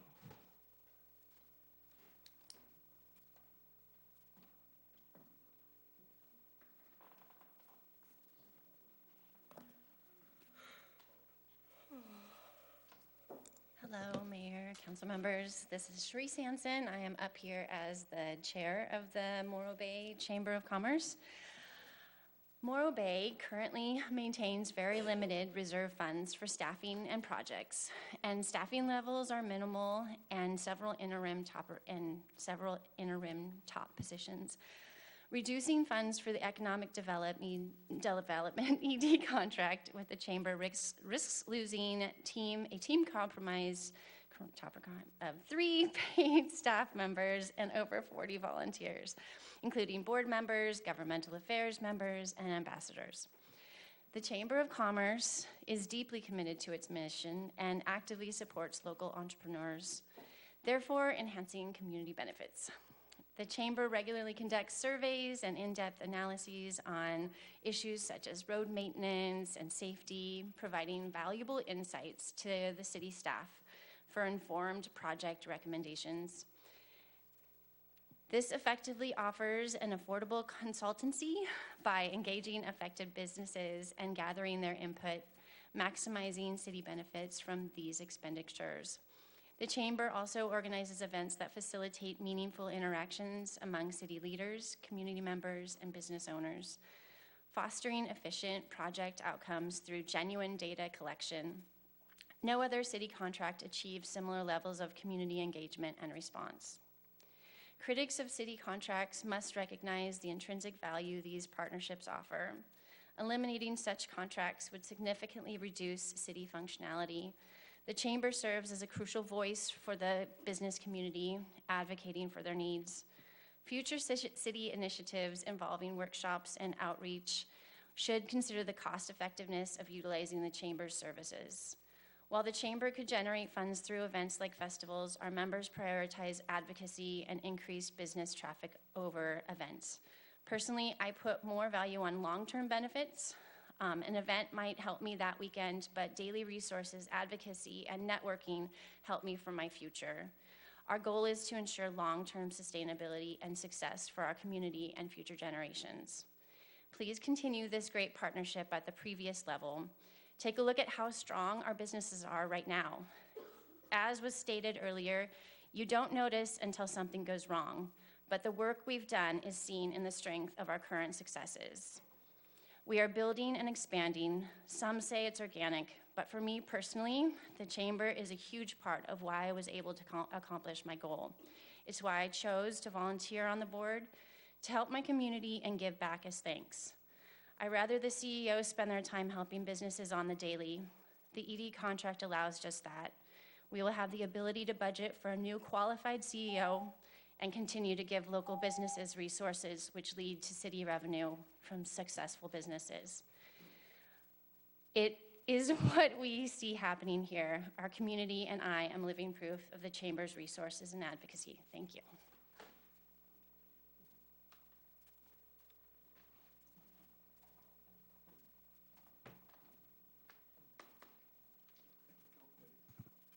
Betty Winholtz. Not a member of the chamber, though I do have my own business as a tutor that's been in the city for over 30 years. I guess what I want to do is reflect from the non-chamber resident perspective that I appreciate that you're taking a cautionary approach to what's coming, because there has been this, I'll use the word upset. I don't know that it's an upset, but where we don't have a chamber leader right now that's permanent, that we don't know where it's going. We don't know when a new person will be taking on. So it seems to me it's appropriate to hold back and wait and see the intent of what's to come. And so I appreciate that. And I think that speaks well for your fiduciary responsibility to not go ahead and commit to something that we don't know what's going to happen.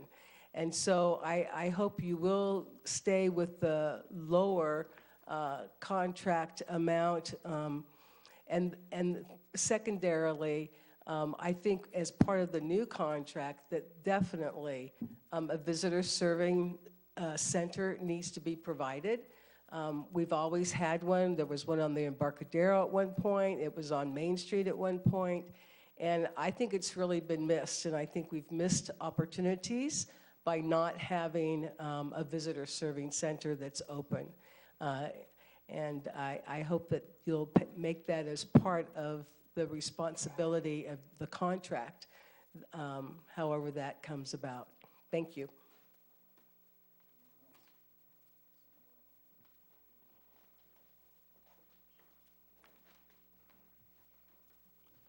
Evening, Madam Mayor, Council. I've never been preemptively rebutted, but I thought he did a wonderful job, not knowing what I was going to say. I have some concerns about the contract, or actually, should I say, two contracts that have been merged into one, unfortunately, before you in this item. I think it's wholly inappropriate to link the rental of a building with the contracting for services. Now, I understand that you're renting the building to the person that you're contracting services with, but it does tend to muddy the water. And I think that statements about how the rental rate for the building is fair and equitable and at a normal rate is wholly inappropriate, considering what I know about the building and the way it's been historically used. So that's a big concern of mine. I think that immediately should be separated, and your deliberations should be on one and then on the other, and they should really not be commingled. Now, there's a lot of talk about the chamber. I love the chamber. I think they do a marvelous job for their members. And because their members are a part of the business community, I think that's incredibly important to the community as a whole. But should the community as a whole pay over and above through the city for the participation of the chamber when they're effectively operating as a lobbyist for their members with the city? I'm a professional planner. I call myself a consultant sometimes, but let's face it, when I appear before you for projects, I'm a lobbyist. I'm promoting the interest of the clients that I'm working for. The chamber does a lot of great work on that, and I love the chamber. I think they do a good job. But let's tell this like it is. They are a lobbyist for their members when they deal with the city. And I think that there's a natural conflict of interest here, and I think the previous CEO of the chamber was a tremendously dynamic speaker. She appeared here regularly. She got down in the trenches with the staff at the city, possibly over and beyond what was appropriate, but in any case, really got a lot of work done for the members of the chamber through the city. I don't think that was necessarily appropriate, and I would hope going forward that it wouldn't be perceived that we're paying the chamber to lobby for their members. Thank you.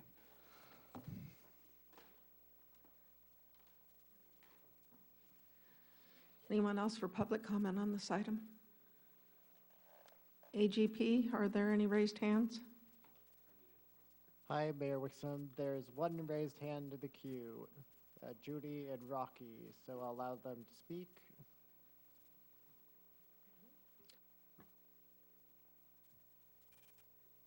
Good evening. Can you hear me? Yes, we can hear you. Oh, thank you. So, Jocelyn, that was a wonderful presentation. And just as Terry said, I too am appreciative of the chamber and all they do for our city. I do want to just echo what he said as far as the funds being from taxpayers. And there are lots of Morro Bay organizations that do a lot of good things for our city also. And I need to ask, do they qualify to, have contracts like this where the city taxpayer funds are helping their organization? And I would just ask the council to be just totally, as wonderful as this all sounds, ultimately the businesses are benefiting monetarily from this. And that's as it should be. They should benefit from their participation with the chamber. But the link between the taxpayer funds, there's something about that that doesn't seem fair, that it's equitable to other organizations and clubs in the city. But I could be wrong. Maybe we could come and write up a contract and get some help over at some other, I won't mention any, but anyway, I would just hope that the council votes to be fiscally responsible for this decision. Thank you. AGP, are there any more raised hands? There are no other raised hands in the queue. If there's no more public comment on this item, I will close it and bring it back to council for deliberation. Who would like to start? You want to start? Left, right? Go ahead. Well, I kind of want to ask a question with respect to what the citizen, just the question that Judy Setting just spoke to, and is where, maybe this would be to you, City Manager Kimball, or perhaps Ms. Conrad, where the fund in which this money comes from is not actually city money. It's from a certain fund from the closure of Diablo. Isn't that correct? Can we clarify that? Yes, that is correct. It's from the Economic Development Fund, from the closure of Diablo. So that is not taxpayer money? I would have to research the source of that funding. Yeah. I don't have that answer. I think that just having clarification on that would be good. My understanding of the money is that it's used for outreach and economic development, community engagement. I'm not sure if it's just supposed to be used specifically for that or for any other means. Do we know? That's how the city has been using those funds, yes. Okay, just wanted to clarify. Thanks.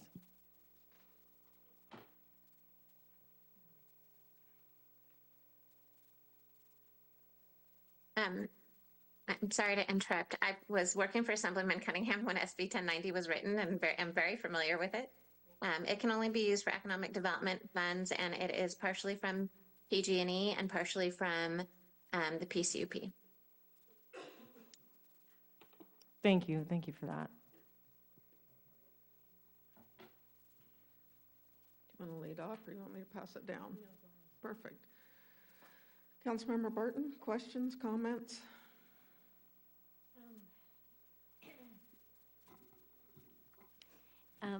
I thought this was a great report and an uplifting report, and so it's an interesting one to consider. I think there's a lot of benefit here, and that we should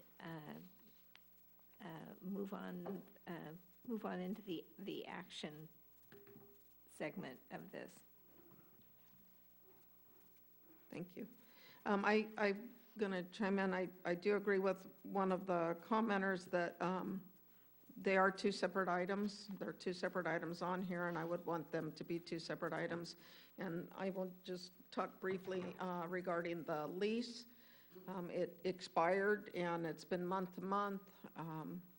I'm comfortable with the one-year contract rather than month to month, but I know that in all our conversations within the community as a whole, the council, and even things that are brought up as far as scope of work in this, part of our desire is to continue looking at housing opportunities and options for affordable housing, micro units, things like that. So tying up city property, on long-term leases is always concerning. So the 1 year I'm comfortable with, but I do want to call out the fact that in all my years that I was involved with the chamber, and when it did move up there, there was a visitor center there, and yeah, it's questionable whether it's the best location or not. I would agree with that, but the rent is right, because the chamber pays $200 a month rent.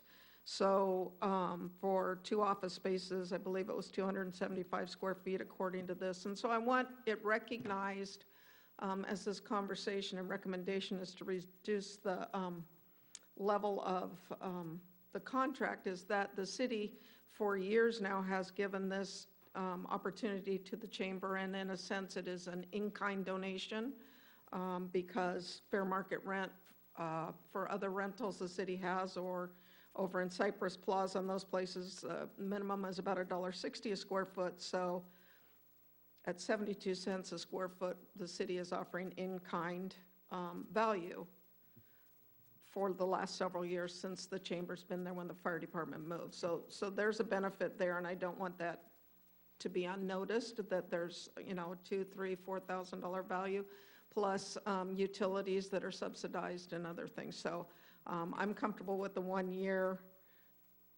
at this point, and I think that I share the concern that was also mentioned in this contract, scope of work, and it's a 1 year contract, but the fact that, and Jocelyn, you're phenomenal. I think the world of you. I wish you were our permanent CEO. But not knowing what the skill set is of the person that's going to come into this role concerns me. I'm comfortable with some of the aspects of the business attraction, business retention, business liaison, those things. But when you get to a New Day in Morro Bay business attraction program, to me, that draws out something that a person like you is going to lead the charge, because you understand the housing industry and you understand that aspect. And I don't know, nor do you, as a chamber, who that person is that's going to fill that seat. And having the opportunity to sit on the review board with the few candidates you had that were phenomenal candidates, and neither one of them came to me with any sense of really this housing experience. They were more tourism based and things like that. So that's the part of this contract that I'm very concerned about as far as the city financing it. With the other aspects on a 1 year, I can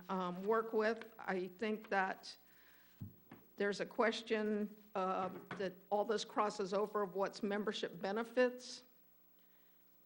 That is the chamber's responsibility to their members, and what is economic development.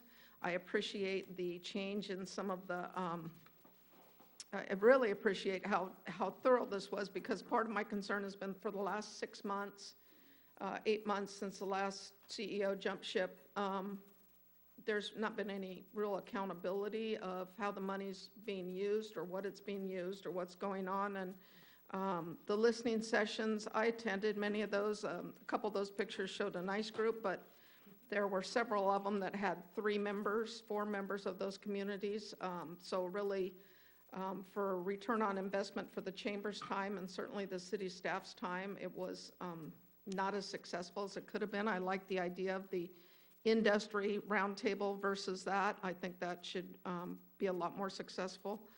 The Diablo Canyon money is for economic development, and I would respectfully disagree that I appreciate that the chamber board members all come with years of knowledge. I don't argue that, but hiring a professional, if that's the direction the city chooses to use some of this money to work in-house, because we have needs beyond what the capability of the chamber would be for our economic advancements with our waterfront leases and things like that as the community is changing and growing. So those are my comments for right now, and I'm going to look to my right.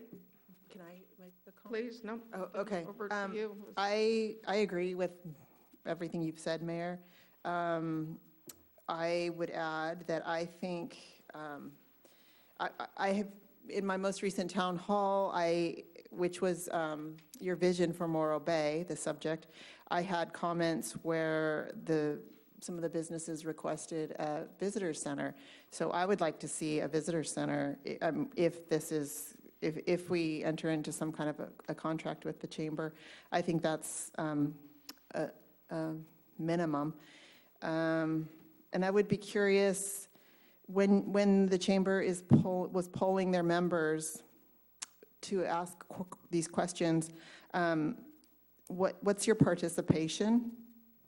Does every single member of the chamber respond to the polls, or is it, what percentage do you have?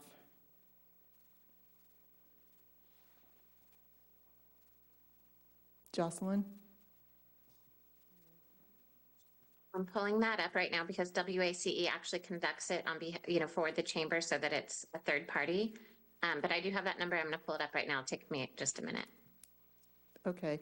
And then I'll just, while you're looking that up, in the lease or in the contract, for me, this is the hard part.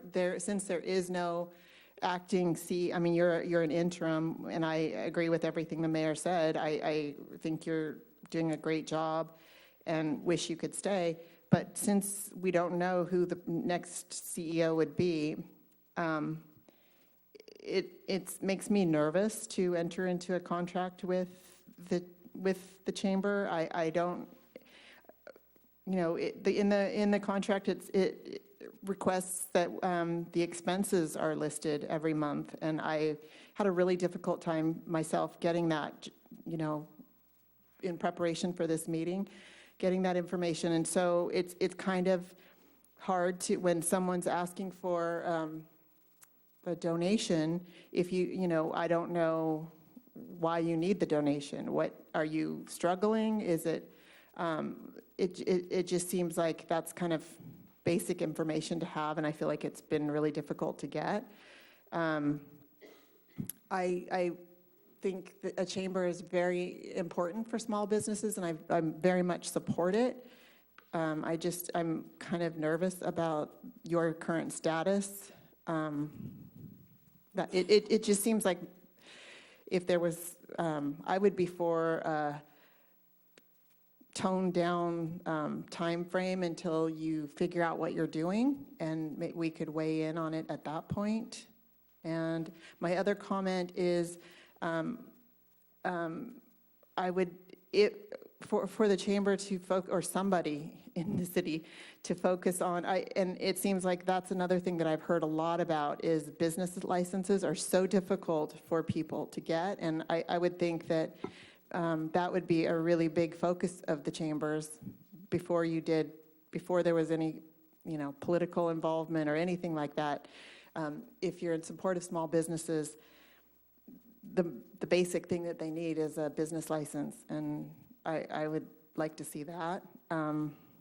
And yeah, I guess that's all for now. And I'm just looking after the taxpayers' money, and I know Councilmember Edwards that's a fund that's coming from a fund from PG&E, and but it's still taxpayer money. It's coming from that, and if we don't, all of these things that we do without really thinking through, it's like the city is tends to struggle. We need our own economic development, as the mayor was saying, for the harbor leases and for things like that. And when we just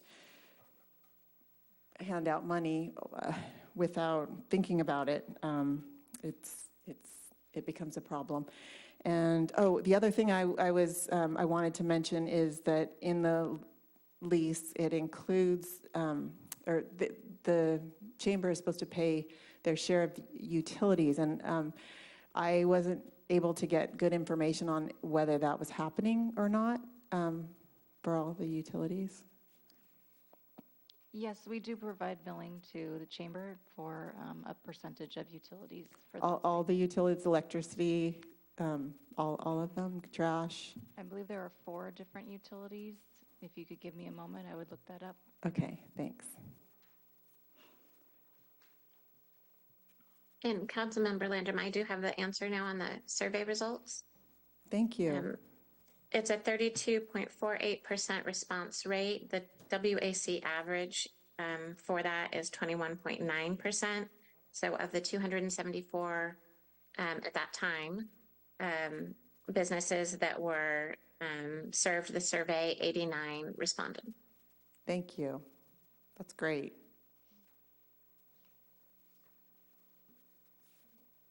Yeah, I just want to make a couple comments while we're waiting. Having been a part of the work in the chamber for many years, I would say to the idea about having the chamber run a visitor center, it has been done before. It was somewhat problematic, oftentimes due to location, sometimes due to resources on that side as well. At one point, it was more in the hands of the tourism side. It's been in-house, it's been out-house. I mean, it's one of those things that's always been kind of, what do you do with it? To me, I see something more with Visit Morro Bay and the TBID dealing with the visitor aspect. I don't think that belongs with chamber. That's just my opinion. Economic development has been, to me, I mentioned this at the REACH roundtable last week. It's become like this dirty word, and I don't personally understand it. You need it to have a viable, sustainable, healthy community, i.e. our city. And I think that the chamber, with its economic contract, has done a very good job up until this point in its deliverables. I completely understand wanting to get the information that you're wanting to get, though, Mayor Pro Tem. But to that point, we've already said over and over, we do not currently have the resources within city staff to put toward any of the educational outlets, of which some of the ones that we've been doing ourselves could probably become some of the ones that the chamber would do, as opposed to, whatever forums or informational type things that they are accustomed to doing. So, those types of things, if it is something with the city and it deals with business or it deals with something we need to get out to the business community, there's nobody better equipped to do that than a chamber on our behalf. We also currently do not have a communications manager, and that person typically would be communicating not only out to the community, but to the business community, many of which are members, do live here and work here, myself included. And I think there has to be that connectivity. There has to be some sort of convener here that is connecting and being a conduit for, understanding the needs of goods and services in our town. I don't know how else our city would be able to have a pulse on that. My personal experience, not just with Sip and Stroll, but I in my time in chamber work, have never seen so many wonderful diversity and types of businesses and goods and services that we have as we have right now. I've never seen this diverse of an array of goods and services, and that's exciting to me.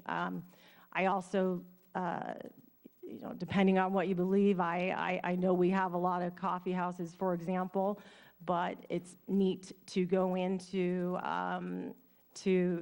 for example, scout and see some of the high school students and the Cal Poly students in there, doing their work. It's nice to go next door to see a place like Buttercup, where meetings are often held, or Top Dog. And to my point, oftentimes it is having a healthy chamber who is directing economic development and getting the data information on behalf of the city to be able to have the city understand what it needs to do, whether it's for the waterfront and driving and sustaining business there, or it's for the downtown.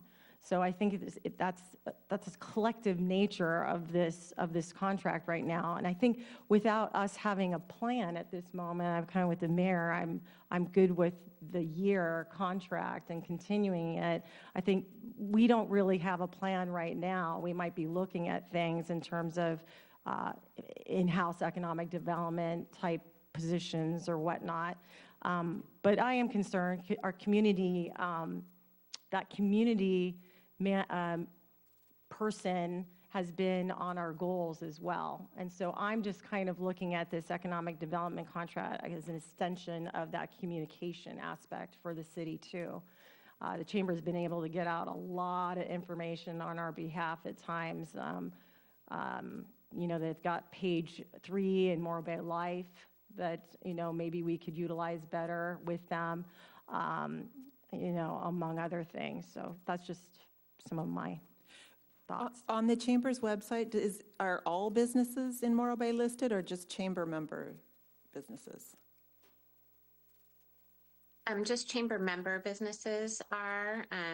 I did talk a little bit with the city about, on that first item there about the vacancy database.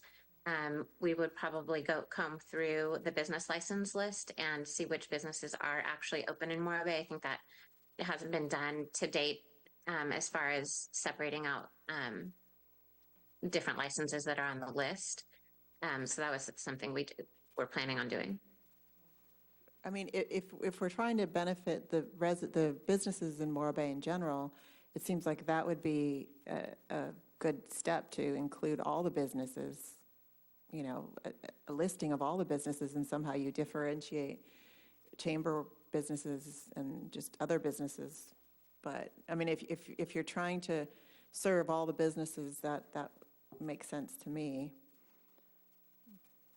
I know in the past, and I would hope that in this transition, that when you put up that list of these businesses, in the past when I was there on the board, we had all the businesses, and then there was an asterisk or something next to the ones that were chamber members.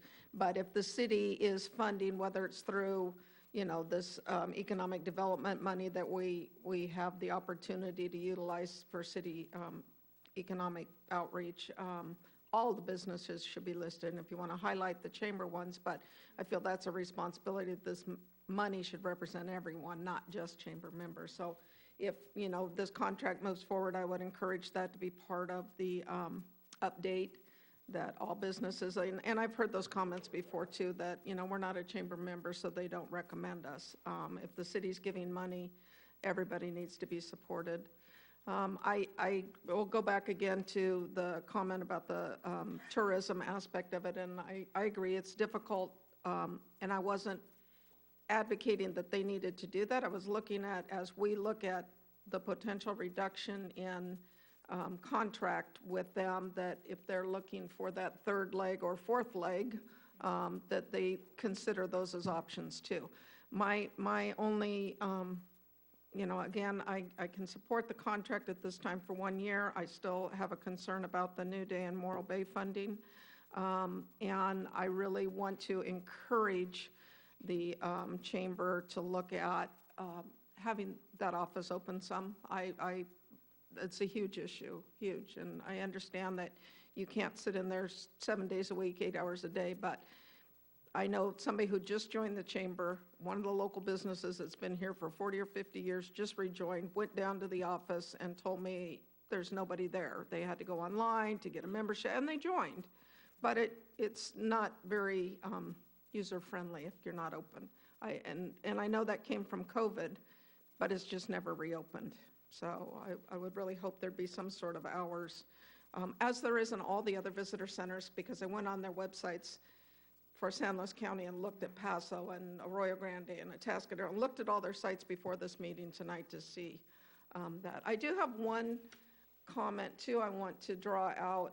In the contract, not sure how it's going to be revised, but Section 6 of the contract that we had before, Mr. Newmeyer, 21, 22, 22, 23, 23, 24. Section 6 calls out, and it's just a principal thing for me, ownership of work product.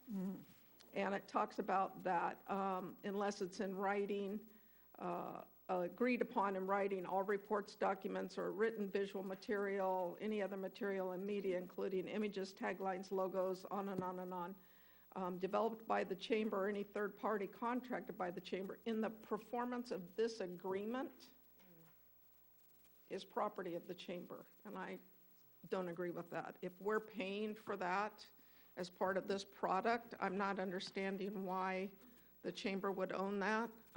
If we've paid for those services with it being part of this, so I'd like to have that addressed if we could, when you would talk to their legal representative. Sure. We could have that revised. I have not reviewed this contract at this point, and if council gives direction to pursue this contract, then I can at that point. And if council wants Section 6 revised, I think back in 2020 when this started, that was one of the items the chamber had asked for, and so it's been there and it's just continued, but certainly we could change that moving forward. Well, I understand if it's their product and their money, but if it's our work and we're, and as part of this, it seems like we should own the right to it. Yeah, the action items before council tonight is the lease renewal, and then there is just a scope of services that my understanding, perhaps City Manager Kimball could speak to this, is that the scope of services was just to be attached to that old contract. If council wants to revise the terms of that contract, specifically Section 6, then we could do that. If there's other sections that council wants revised, we could do that as well, too. So all the revisions on this would be done based on the adjustments, because you have Section 2 that talks about funding and use of funding. You have, Section 3 that talks about other prohibitive activities. You have, I mean, I'm looking at a bunch of them, Yeah, and the enforcement, I'm looking at, Section Section B, where it talks about conflict of interest policies with the chamber, and that was mentioned tonight too. So, sure. I would hope you would review it. Yeah, if asked to review it, I absolutely will. Yeah. I wasn't involved in the preparation of this report, so City Manager Kimball could perhaps address this. Well, this is the old document. This is what we were given, and this is fine for scope of work, but I would, and I know it's just a one-year contract, so I don't, want 100 hours spent on it. But sure. if you could just, yeah, we could take a look at it. The city manager can revisit. We could revisit the terms here and thank you. See what they say. I would like to also recommend that we have a member of our council, that Councilmember Edwards, that is our liaison for REACH and economic development, things like that. And I think we could eliminate that, that from their contract as well, because we have you. Well, it's not just REACH, though. It's the other practitioner networks, too. They do all of them. They do the workforce development, all the other meetings with Cal Poly, so I think it's up to 12 meetings. Okay, well, then the REACH ones. Actually, to your point, though, Mayor Pro Tem Landrum, it is something that I was talking to the city manager about at our meeting, and trying to see if there could be some sort of connector of information between what I'm currently doing as a liaison to REACH when I'm bringing back that information, right? And having some sort of economic development liaison, maybe that would be with the chamber in order to kind of create a checks and balances, if that's what you guys are feeling the need for. Can I take point of order real quick? It's 9:29. Permission to finish this item? Yeah. Permission to finish this item? It's 9:29. Yes, thank you. I don't know if that makes sense. Mayor Pro Tem? So you're saying, I'm not clear on what you're saying. So in other words, because I'm hearing what you're saying, you're thinking like, oh, that there could be some sort of liaison instead of apparently me going to reach, or you? No, I'm saying because you're already doing it, maybe you just go to, like, you're only doing very few meetings, maybe you just go to a few more and we eliminate them, like, for instance, for HSOC, there's a meeting every, there's a lot of, I'm on that board, there's a lot of, there's more than 2 meetings. I don't know how many. Yeah, I don't really view it as being the same value of a council member going to those things as what we're getting via the contract and it being part of what they do, and then getting that information to us. It's a lot of legwork, and I think it's more, for me, what I'm talking about is that connectivity to us, maybe, that are we seeking some sort of more, not accountability, but I don't think that you can dismiss that part of the contract, though. I don't think that I would replace that well. I don't think a council member would do that. Just my experience. Yeah, I don't know. I don't know why not. And I mean, the way I see it is the chamber is welcome to go to those meetings. I'm not saying they shouldn't go, but for our representation, we already have a council member that is a member, or like it is representing us for that. So it's kind of like we're doing it twice. Yeah, I don't think this is not 12, it's not the 12 meetings that they're calling out or networking with the workforce development and Cal Poly and Questa and the other organizations. So I don't think there's that many REACH economic development practitioner meetings.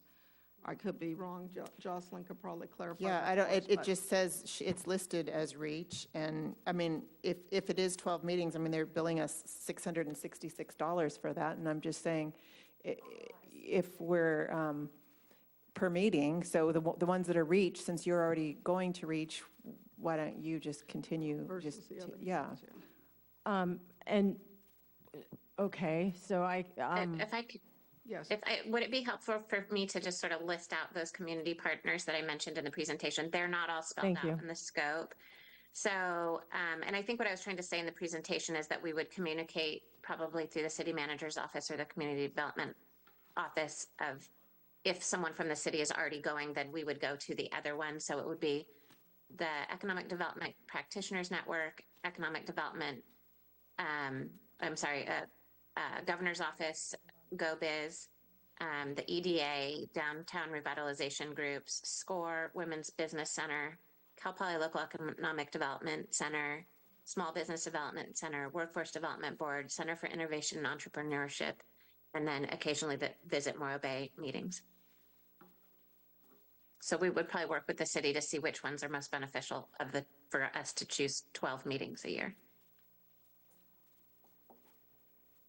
Jocelyn, just for sake of clarification for us, so that's not all about 12 meetings with REACH? Correct. Yeah, thank you. Well, and I would hope that they wouldn't be the downtown design district meetings for that price. So, Me too. yeah, moving forward.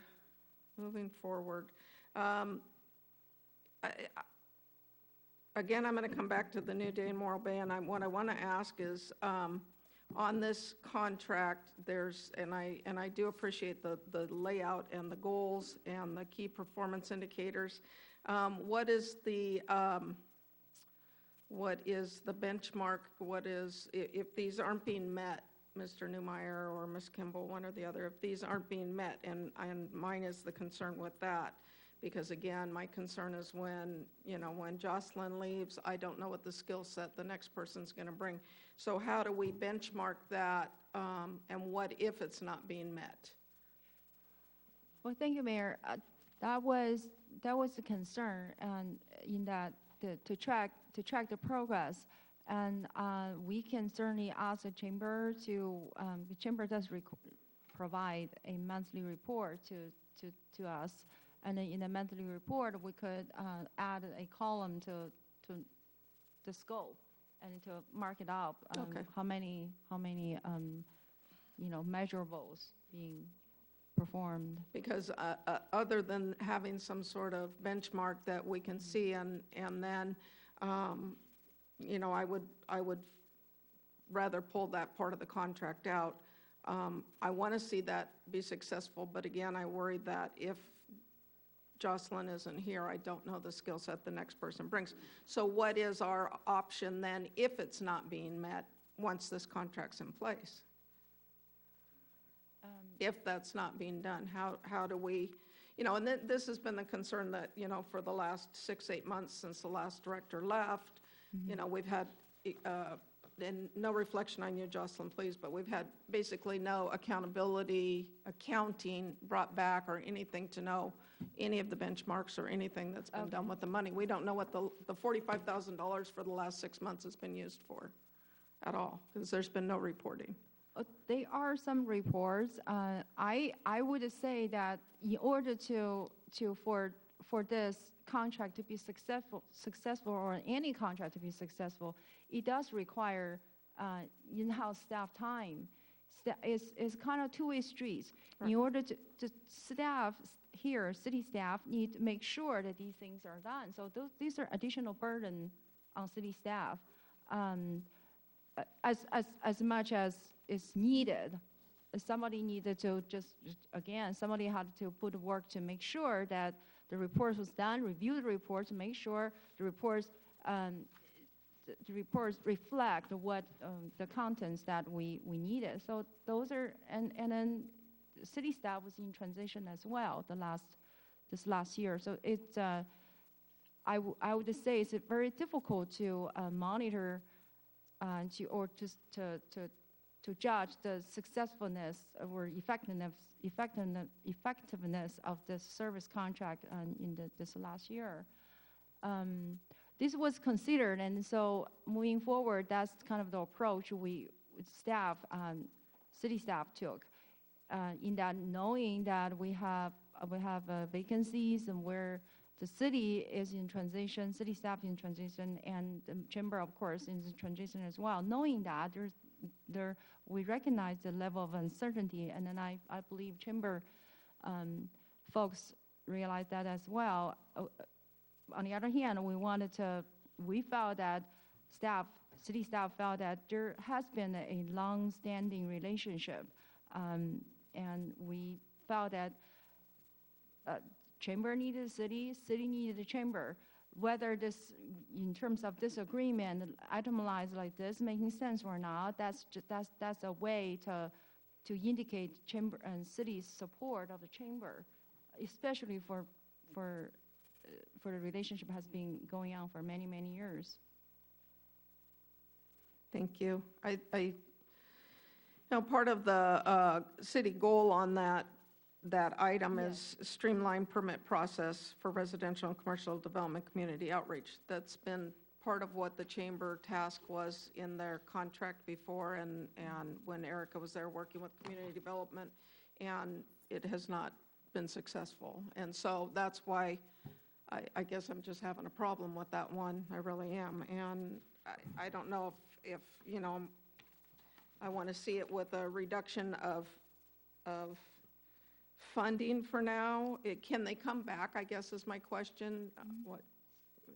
Sorry, Mayor. I was just wondering if there was any sort of, if there's, again, some sort of liaison or some sort of Because I know currently, I would think that City Manager Kimball would be meeting with Jocelyn. Is that what you do now? Yes, we met monthly. You meet monthly, and I'm just thinking in terms of meeting these benchmarks and accountability, how we would, be reviewing that or overviewing that. Well, they report or- monthly, that's the goal, but I know for something like this, again, as City Manager Kimball just shared, this takes a lot of staff time, and we saw that with the listening sessions where there was, the interim city manager and the finance director and the police chief and the fire chief, and then all the research they're doing and all that, that's hours and hours and hours of executive team time. And that's the same, when Erica was working with Scott, it was, every week, every week, and that would be great if I thought it had been successful. But when you hear from our business community and people still struggling with that permitting, it's, not just business, but residential too. So, like I said, I'm good with all the others, but that one keeps drawing out to me as a challenge. I agree. I would like to see that one removed. Would it be possible to just make this a 6-month contract instead of a year? I'm good with the year. I think they need the time to get the person in place, and I feel confident that Jocelyn's going to go ahead and, keep moving these things forward. And I don't worry that who might take the place would, the skill set for some of the other items, along with the, chamber board supporting them and all those people that Ray alluded to that have that experience, I would think would be supporting that effort, along with the staff members that are there. As far as being a business liaison, business retention, business attraction, they're versed in that already. This other is pretty specific to me. So in the fact that it's getting late, I just want us to see if we can get to some decision here. So you're saying to remove that portion of the, Or I'm reduce good, it. I'm good with that. Or reduce it. Could we switch it to business licenses instead of permits, building permits, or, It says streamline permit process. It doesn't say specific. It's for businesses, and this is to try and bring new businesses and new development in. That's why I say it's specific to, someone with the experience. Right, well, I'm just saying, could we just change it altogether? Because the problem I'm hearing is lack of help with business licenses, and So, that's not being done. So I just for clarification, because I'm not sure that I'm understanding, Mayor, because part of the business permitting comes from, community development and our planning department, and that relationship between the CEO of the chamber and community development obviously needs to be in place. And so I'm not sure what was, chamber, that contract-related deficiency or our side, I don't know. So I guess I'm trying to figure out is what would their part in that streamlining be to you that has not been met? I guess I'm just trying to understand. That wasn't met? That hasn't been met in There's your still mind. people that are struggling to get business license and things, which was addressed that, that. But I guess, that's part what of- is your sense of what the responsibility would be? This isn't on about behalf of the business contract in that part, though? This isn't about business licensing. This is about bringing commercial and residential development in and permitting. I'm just alluding to the fact that we weren't successful with the other thing we were doing with the permitting, and I fear that this ends up being the Got same you. thing. And for $15,000, I could see that money, like I said, I'm willing to support the idea of it, but I would be more inclined to reduce it to half and have them come back for an amendment if they can show that there's actual movement within it, because to give $15,000, which is actually, I think, the highest amount of any of the requests for any of these things, yes, other than, the business attraction, which I see, happening because of the staff that's there, but this is so specific. So, can we, Eliminate that? City Manager Kimball, can we reduce that and have them come back with a request for additional funding once benchmarks are made or some progress is made that's measurable? Okay, yeah, well, that's at our discretion. was chamber agree or not, that's something we can discuss. Yes. The short answer, I don't know what Jocelyn has in mind. She and I did discuss this New Day in Morro Bay campaign. Jocelyn, please feel free to chime in. Sure. Yeah, I wanted to differentiate the business and housing development, business attraction, and the streamlining the permitting for development for new business or new housing is something that was a little bit before my time, but that the Government Affairs Committee was working on, and we do have several people who are in the development community on that committee. I don't know if several is correct. I should say at least 3 that I'm aware of. And so they were working closely with the city community development director on, they made a series of recommendations. And then I think that there was a little bit of progress with that, but there was also some changeover at the chamber and at the city. And so they just revisited, I believe, at their last meeting. So I appreciate the confidence in me, but I do think that if I wasn't here, well, 1, I think I could get it started. And 2, I think if I wasn't here, I will be training the new CEO and providing contacts. So I will be, I could introduce that new CEO to the development community. And also I'm really confident in the Government Affairs Committee that they could continue that work with the new CEO. So I wanted to clarify that a little bit and provide an example. So for example, in the city of Grover Beach, we recognized 2 key parcels that had been sitting vacant. We contacted the owners of those parcels, worked with them quite extensively to get them to actually list those parcels for sale, worked with the development community to buy those. And I will say it's been 3 years since we started that project, but 3 years later, just I think a couple weeks ago, they had a groundbreaking for 2 housing developments and a commercial development on those parcels. So it is long-term work. It's not instant gratification, but I just wanted to provide that example. We also did offer to assist with business license because that has been a pain point. We have been working with the city and the businesses on that.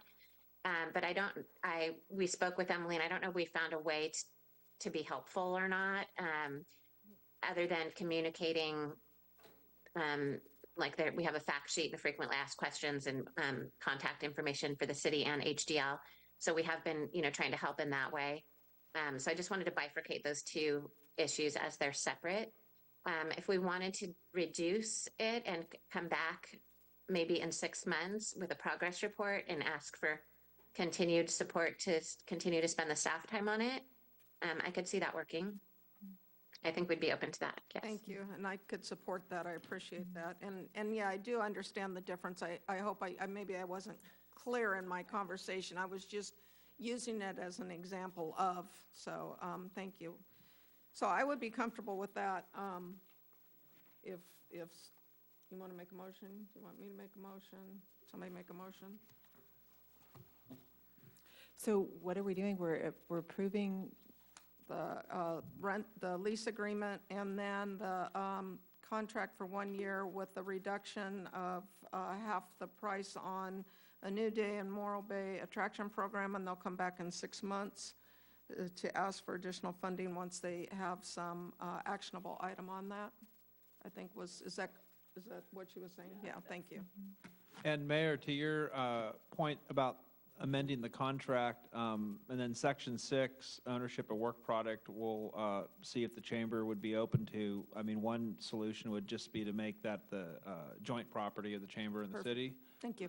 And perhaps Jocelyn, if she could speak to that right now, I don't know, or Yvonne and I could talk to her later Yeah, about I don't that. know if she's seen that part of the contract. Okay. It just caught my eye, and I don't know, Jocelyn, is there a comment to that, or would that just be something you'd need to look at?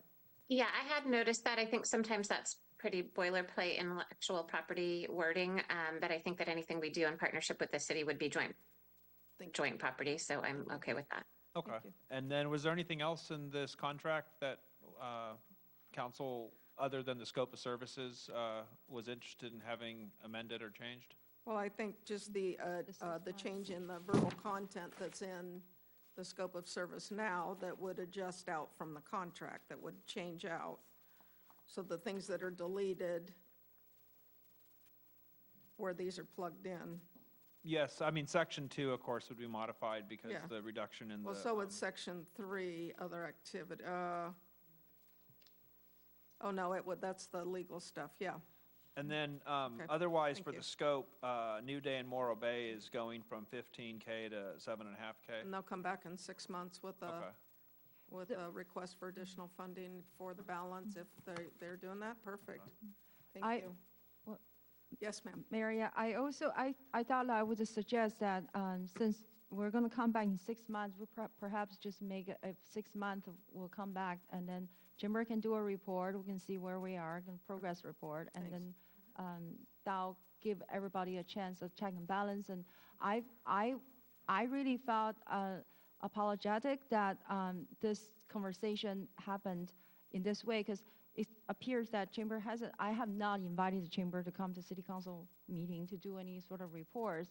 And so that's on me. I did not realize that was just another thing that I need to do. Well, that's a two-way street. They have a responsibility to do it too. So it's in the contract. So thank you. I appreciate that. So, I think right, I it's would just a misstep on both sides. So we'll have a more on communication and then more report to bring to City Council. I also wanted to, I know, I also wanted to state that in our City Council goal, leverage Chamber as our leverage Chamber resource to provide economic vitality services is actually a goal.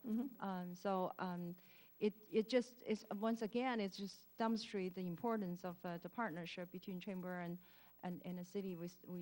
There's certainly a lot of challenges ahead of us, and all in all, from my experience, Chamber and city, usually they really have to work together. The city need a chamber need a city. And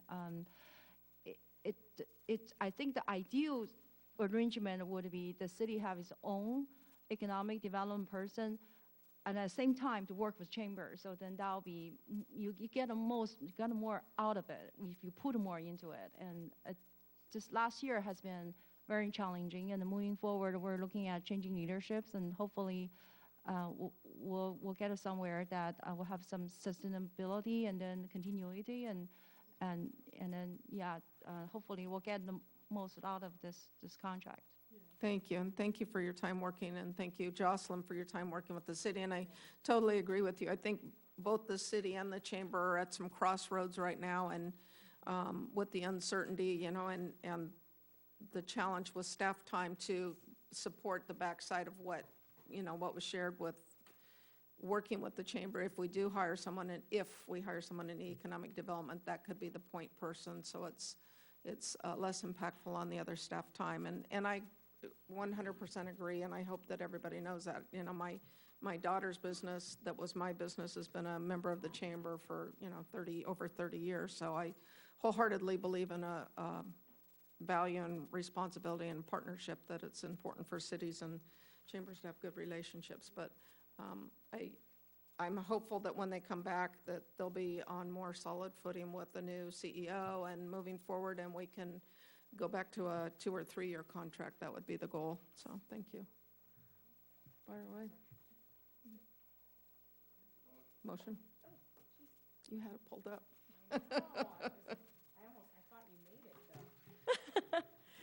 So we're going to do this in 2 parts, right?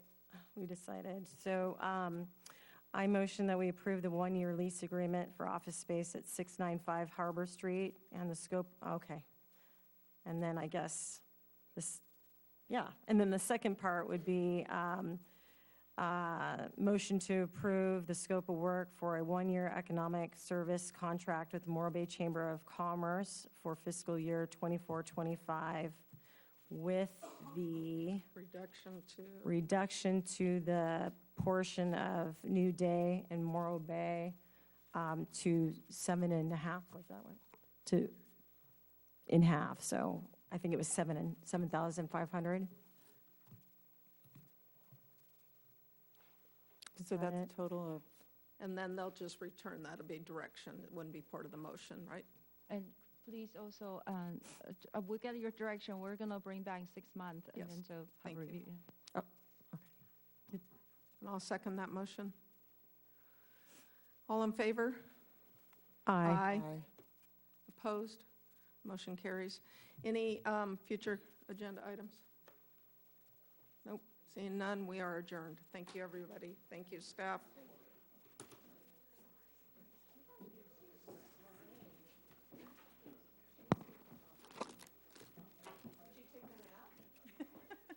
Not quite. I was listening.